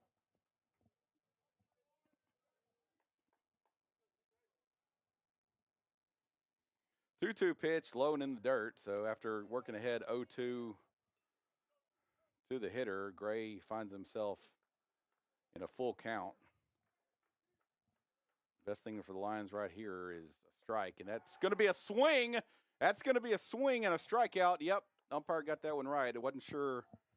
It's honestly, Phillips was trying to get out of the way as that ball was very inside. It would have been a ball, and I think just his momentum took that bat around, and it is the right call. It was strike 3, but Phillips certainly wasn't trying to swing. And Devin Thrain is going to be the hitter. The ball's going to be in there for a strike. So great job by Gray, regardless of how it happened, of getting the first out here after a big inning, and that one would have hit him in the noggin. Thrain had to jump out of the way on that one. Gray working fast, even a little bit faster than his normal pace, and I can understand why. He's trying to just get the Lions back in the dugout to hit again, and throwing off his rhythm a little bit. So may need a little bit of reset as he works a 2-ball and 1-strike count. That one's in there for strike 2.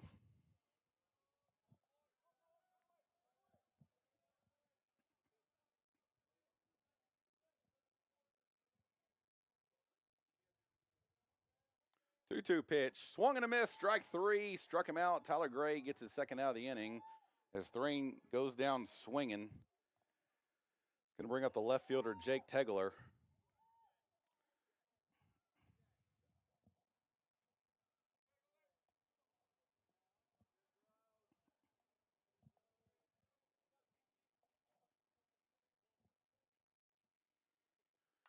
Pops the first pitch he sees up to the infield. Cyrus Campos going over, Will Curcio going over. He's going to call for it and make the grab for the third outing. So third out of the inning, and that was a fantastic job of Tyler Gray and the Lions to put up 3 up, 3 down, quick 0 after a 12 spot. That's the kind of thing that leads to success. So we will be right back to the bottom of the 5th. The Lions hit again on Lions Live here in a little bit.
Cade Cook will lead off the bottom of the fifth for the Lions.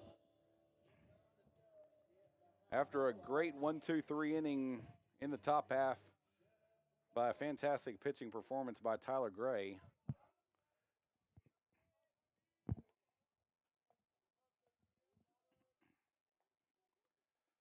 First pitch Cook sees in there for a strike.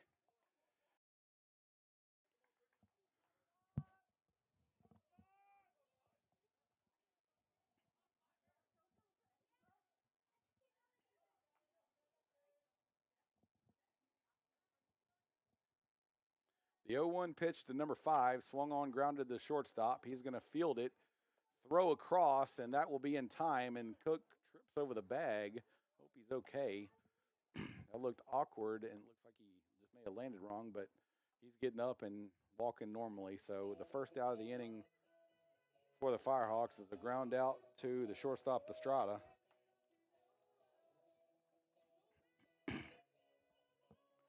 And that's going to bring up Morgan Halliday. And if we had got to Morgan Halliday in the last inning, he would have been his third plate appearance of the inning for the lefty from Canada. And that first pitch is going to hit him in the knee. That can't feel good.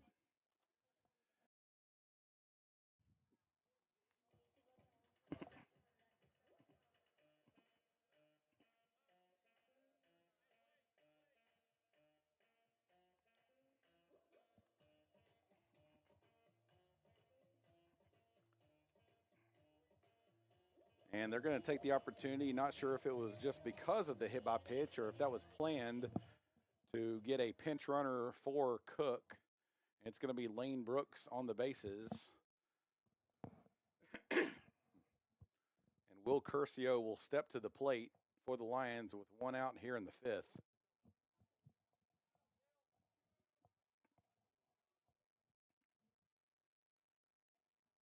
And that's going to hit him, and it got him in the elbow pad. That's why it didn't hurt and why it also bounced all the way to the backstop, kind of toward the third base dugout. So second hit by pitch of the inning for Maxwell.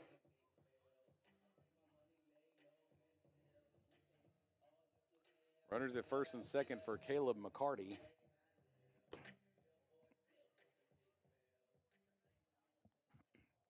Maxwell generally a strike thrower, but sometimes when these kind of games happen, you adopt the,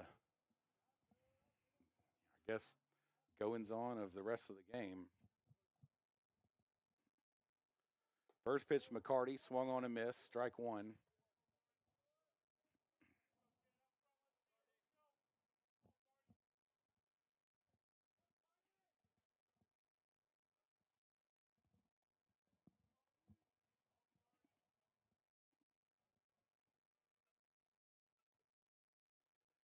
That ball's low in the dirt.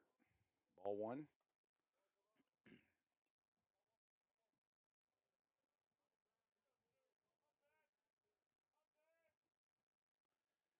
Infield played shaded to the right side. Shortstop just behind the runner at second. First baseman playing in front of the runner at first. That ball is going to be taken for a strike. 1 ball and 2 strikes to McCarty.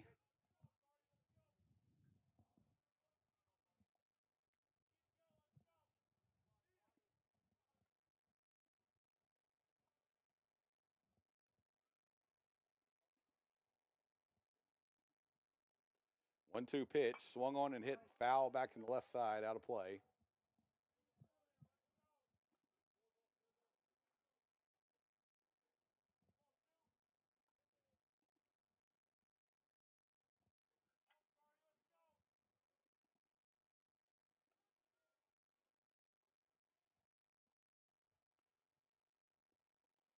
Here's the pitch. That's going to be in the dirt for ball 2. Center field enjoying quite a bit of renovations. If you haven't been out this year, it looks very different, including, and if you haven't been back this year, but you have been here, we finally got some stairs, and they're a beautiful piece of work. Stone pavers headed down to the lower level seating. That ball is going to be chopped and hit to the right side.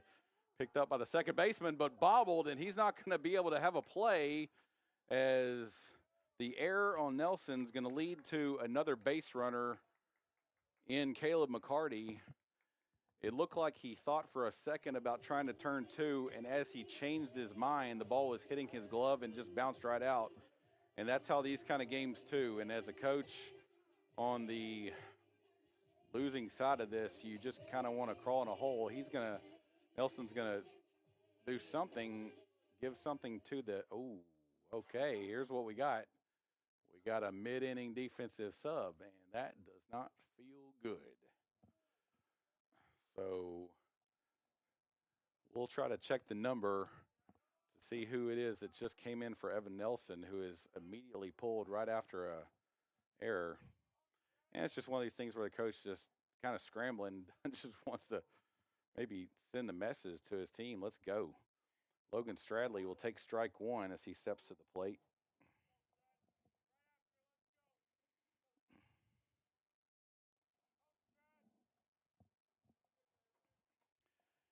The new second baseman is going to be Colin Perkins from Scottsboro, Alabama. So Stradley will have the bases loaded with one out. Inside move, and he will throw it to second, but nothing doing as Curcio's back easy.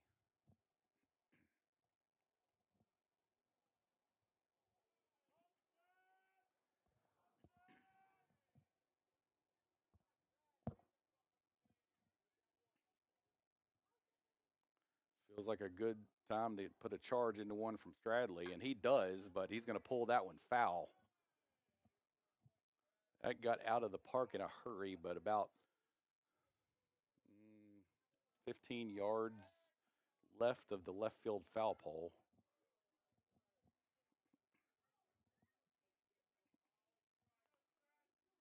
So 0-2 the count to Logan Stradley.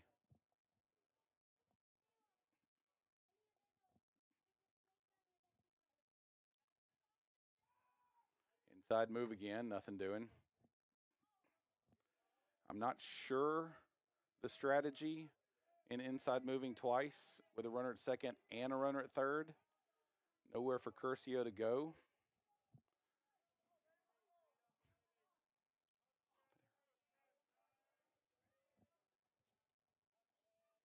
Oh, 0-2 pitch, swung on and hit in the left field, shallow, and that's going to be dropped by the left fielder and thrown to third base, but that's going to be overthrown. They could have got him if he had made a good throw.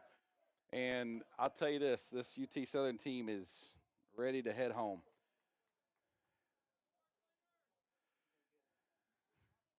And that one was hit right in the sun. And I guess to be fair, even though you certainly want to make that play, the sun is brutal here at this specific moment of the day at center field. And that was directly in the sun the whole time.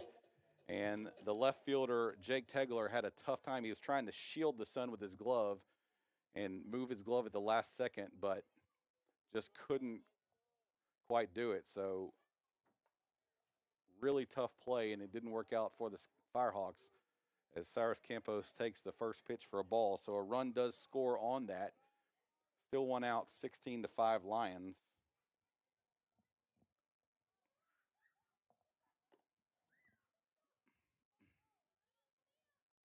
1-0 pitch to Campos, swung and chopped back to the right side, foul.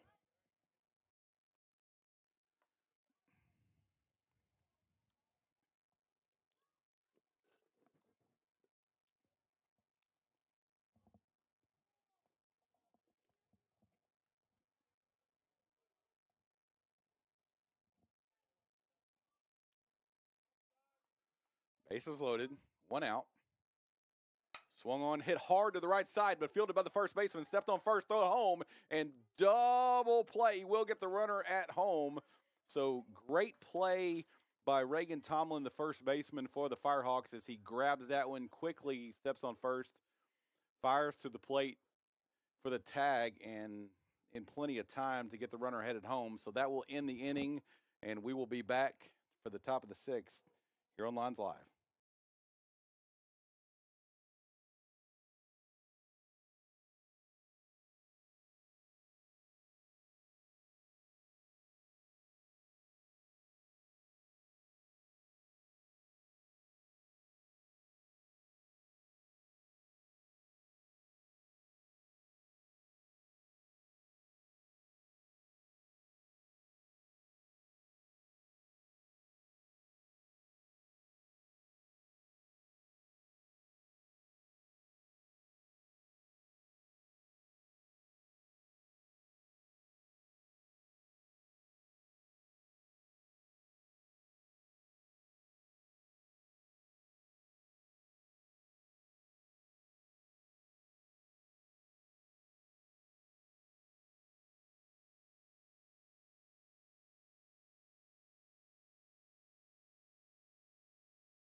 Back here in the top of the sixth, Tyler Gray still on the mound for the Lions after a very effective fifth. He's going to start this first batter with a pitch that's hit up the middle for a base hit. So Firehawks come out swinging as they saw a lot of strikes from Gray in the last inning. And so that was Gage Beckner to lead off the inning with a single. It's going to bring up Reagan Tomlin, who made the great play in the top of the inning, although I do think this may... Is this still Tomlin? It looks like number 20 was Tom. So I think we have a pinch hitter, and we're going to check out who that is. And for that matter, it could have been a different guy at first base to make the play. So I may have credited Tomlin. I'm not sure. We don't have a 20 on the roster. And that ball's hit hard into left field. Stradley going over. He's going to dive for it. Are they going to call it a catch? They are.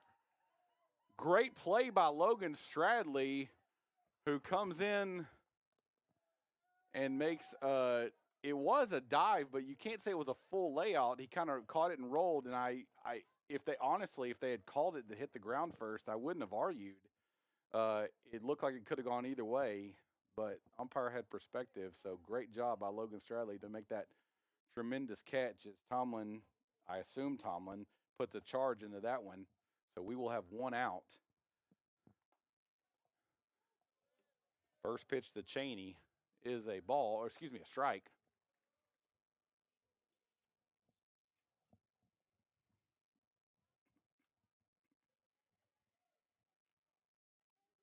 Ball's outside for a ball.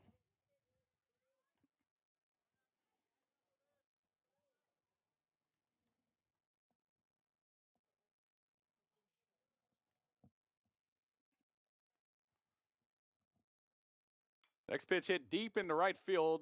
Not as deep as I thought off the bat, though. Cook's going to be under it and make a grab. Off the bat, I thought that could be some trouble, but honestly, not even to the warning track. But that'll be the second out of the inning for the Lions.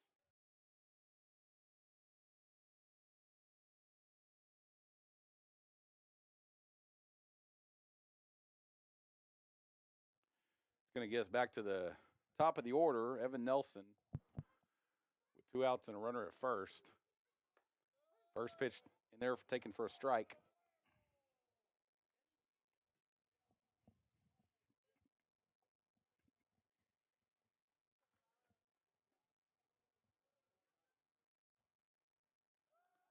Pickoff attempt with an 11-run lead.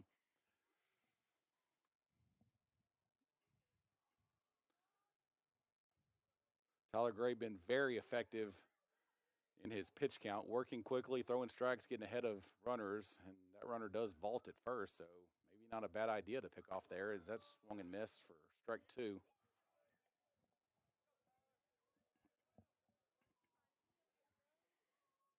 I guess to be fair, the Firehawks will probably steal in any situation as they have 147 attempts on the year. And that one's picked off, and he was going. He's got him in a rundown.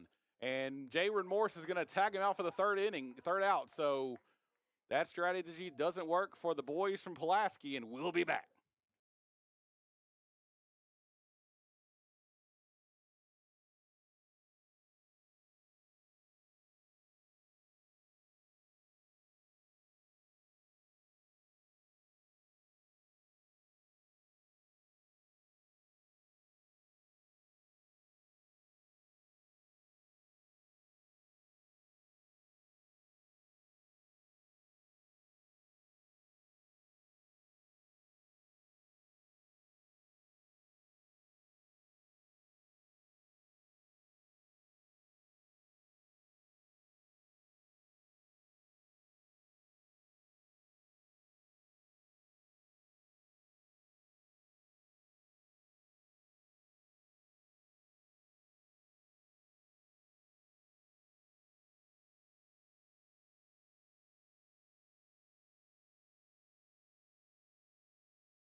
Bottom of the 6th here in Dayton.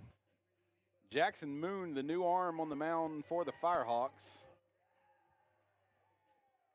Moon with 7 2/3 innings on the year.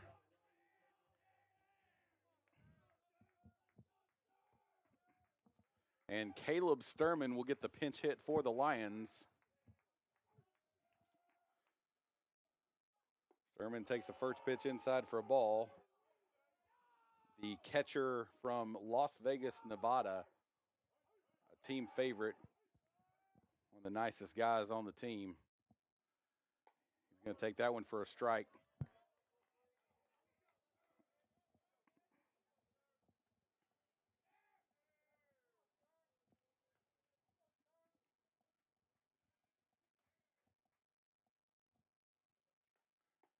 That ball's in there for a strike. So 1-2 the count to Sturman. We're definitely going to want to get his swings off.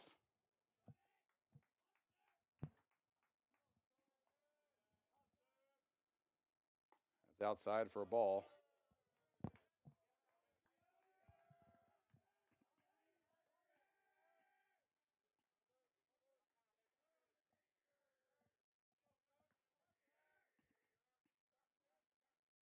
The 2-2 pitch just inside.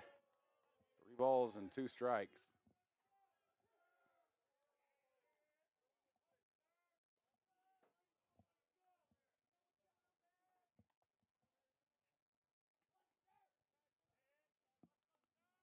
The 3-2 pitch to Sturman, inside for ball 4, so he will walk the leadoff hitter.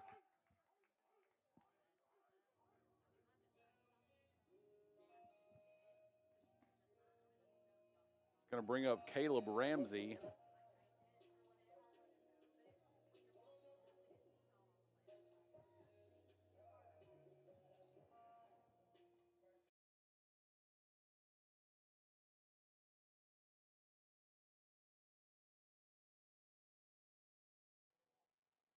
First pitch to Ramsey, taken for a ball.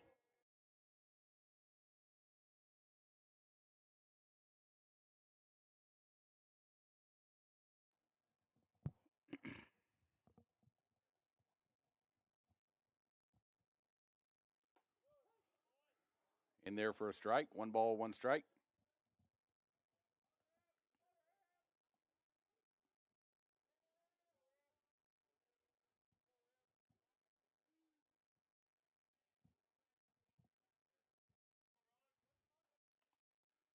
The ball is popped up to the left side. Back goes the shortstop. In comes the left fielder. It's going to be called off by the left fielder, Tegler, and he will make the grab for the first out of the inning.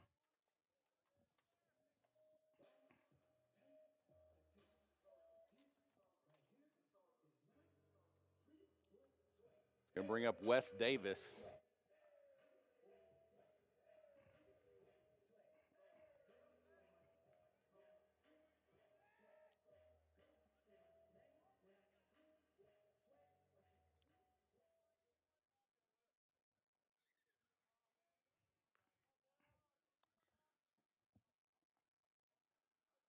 First pitch to Davis in the dirt, ball 1. Davis, who entered the game for Denaj Williams, had to come out for some sort of leg pain. Won't call it injury yet. Pickoff attempt. You may be stealing, but we are not.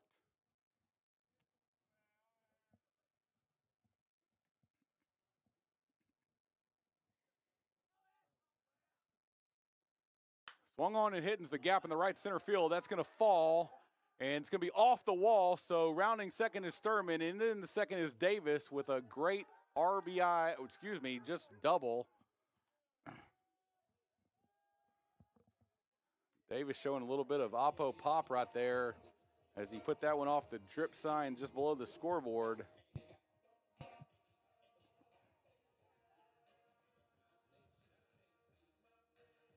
That's going to bring up pinch hitter Jackson Ballou with runners at second and third with 1 out.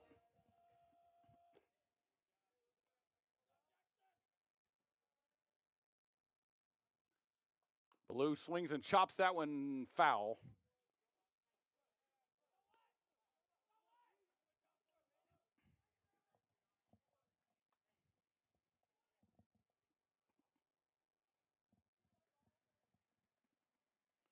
Lions trying to get a couple of insurance runs for the run rule. If they can shut them down in the top half of the seventh, I can't guarantee that the coaches agreed on it at the beginning of the game, but that's typically the scenario.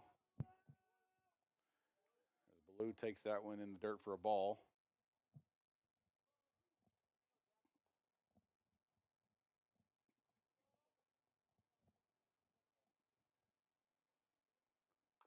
Swung on and fouled back between his legs off to the third base on deck circle.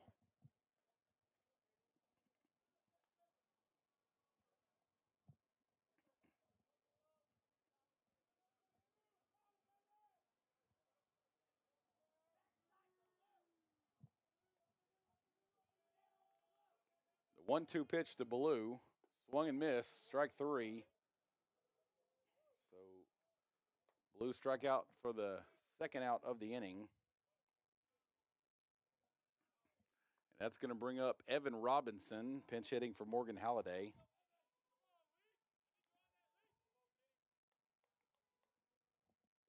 And you hear the meows from the dugout because Robinson is known affectionately as Kitty. And Kitty will swing at the first pitch he sees, fouled straight back and off the catcher.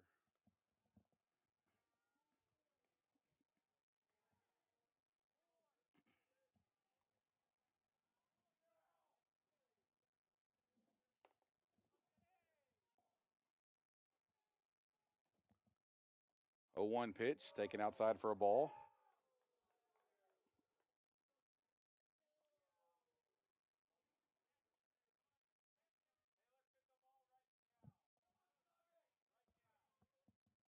One ball, one strike, 2 outs on Robinson. Taken low or in for a ball.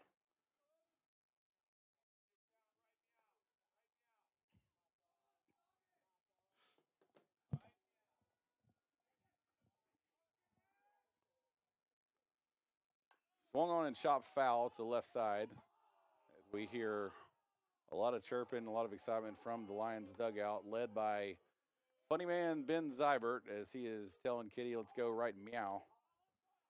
Probably the best chirp of the year I heard so far was when Will Curcio was hitting and a bee got in his face. He had to swat it away, and I heard Zybert say, it's because you're built like a beehive. 1 ball, 2 strikes. Fouled off his knob as he checked his swing. So we'll reset and do the same count again.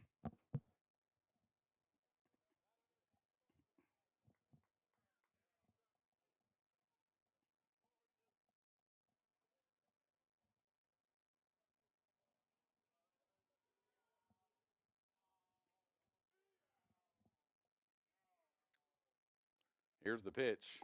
And taken for strike 3, so Firehawks will get out of the inning. We will see if the Lions can end it here in the top of the 7th as they lead by 11.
Top half of the 7th.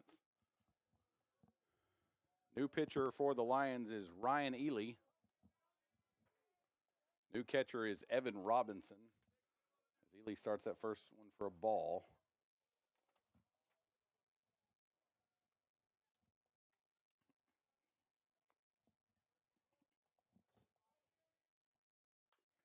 Swung on and fouled straight down. Foul ball. It looked like it went off Robinson somewhere that hurt.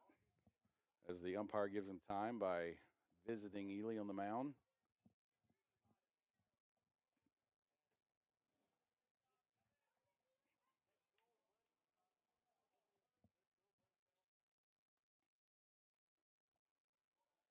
If the numbers are right, this is Colin Perkins at the plate for the Firehawks.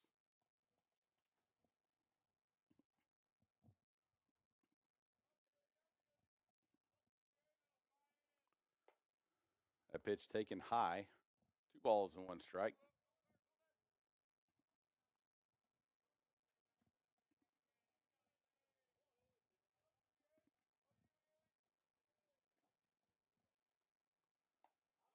Inside for a strike. Scoreboard says 1-1. I believe it's 2-2.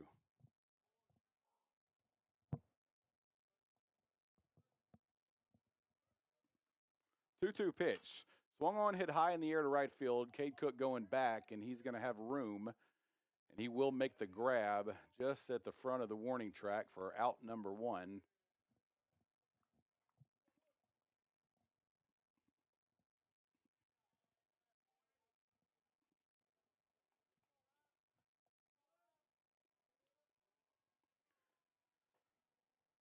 That'll bring up the shortstop, Anthony Pastrana.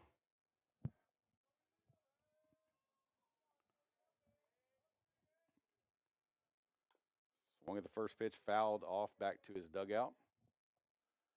Tell you what, the Firehawks started this game hot. 3 runs in the top of the first, and we're banging the ball around.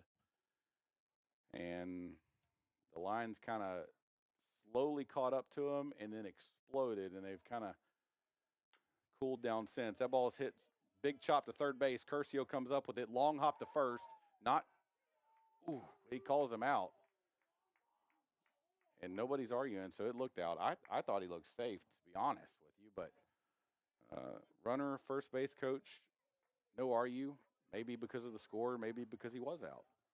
It's kind of right there in the shadows, so it may have played tricks on me a little bit. But good play by Curcio for playing that on the big bounce and then giving a long hop to Jaron Morris at first base. So 2 outs in the inning.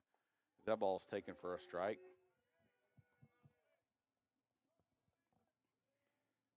Zach Wilson, the hitter.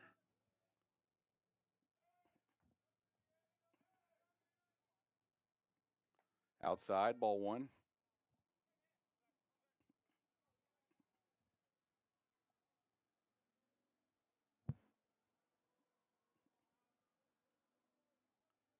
One pitch. Taken for strike 2.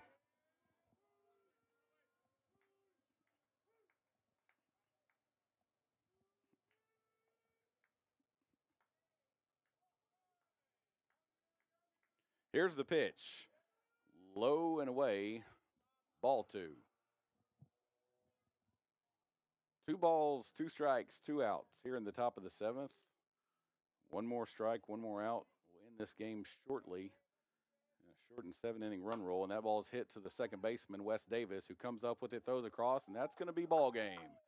So great job by the Bryan Lions as they put up a 12 spot in the 4th, and there was no looking back. And the Lions win this one 16-5.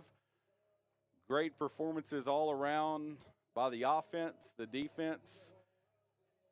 Great job of J.D. McCurry after that first inning settling in and getting them through. And then Tyler Gray coming in and shutting this game down with a low pitch count. So from all of us here at Lions Live, we'll see you next time.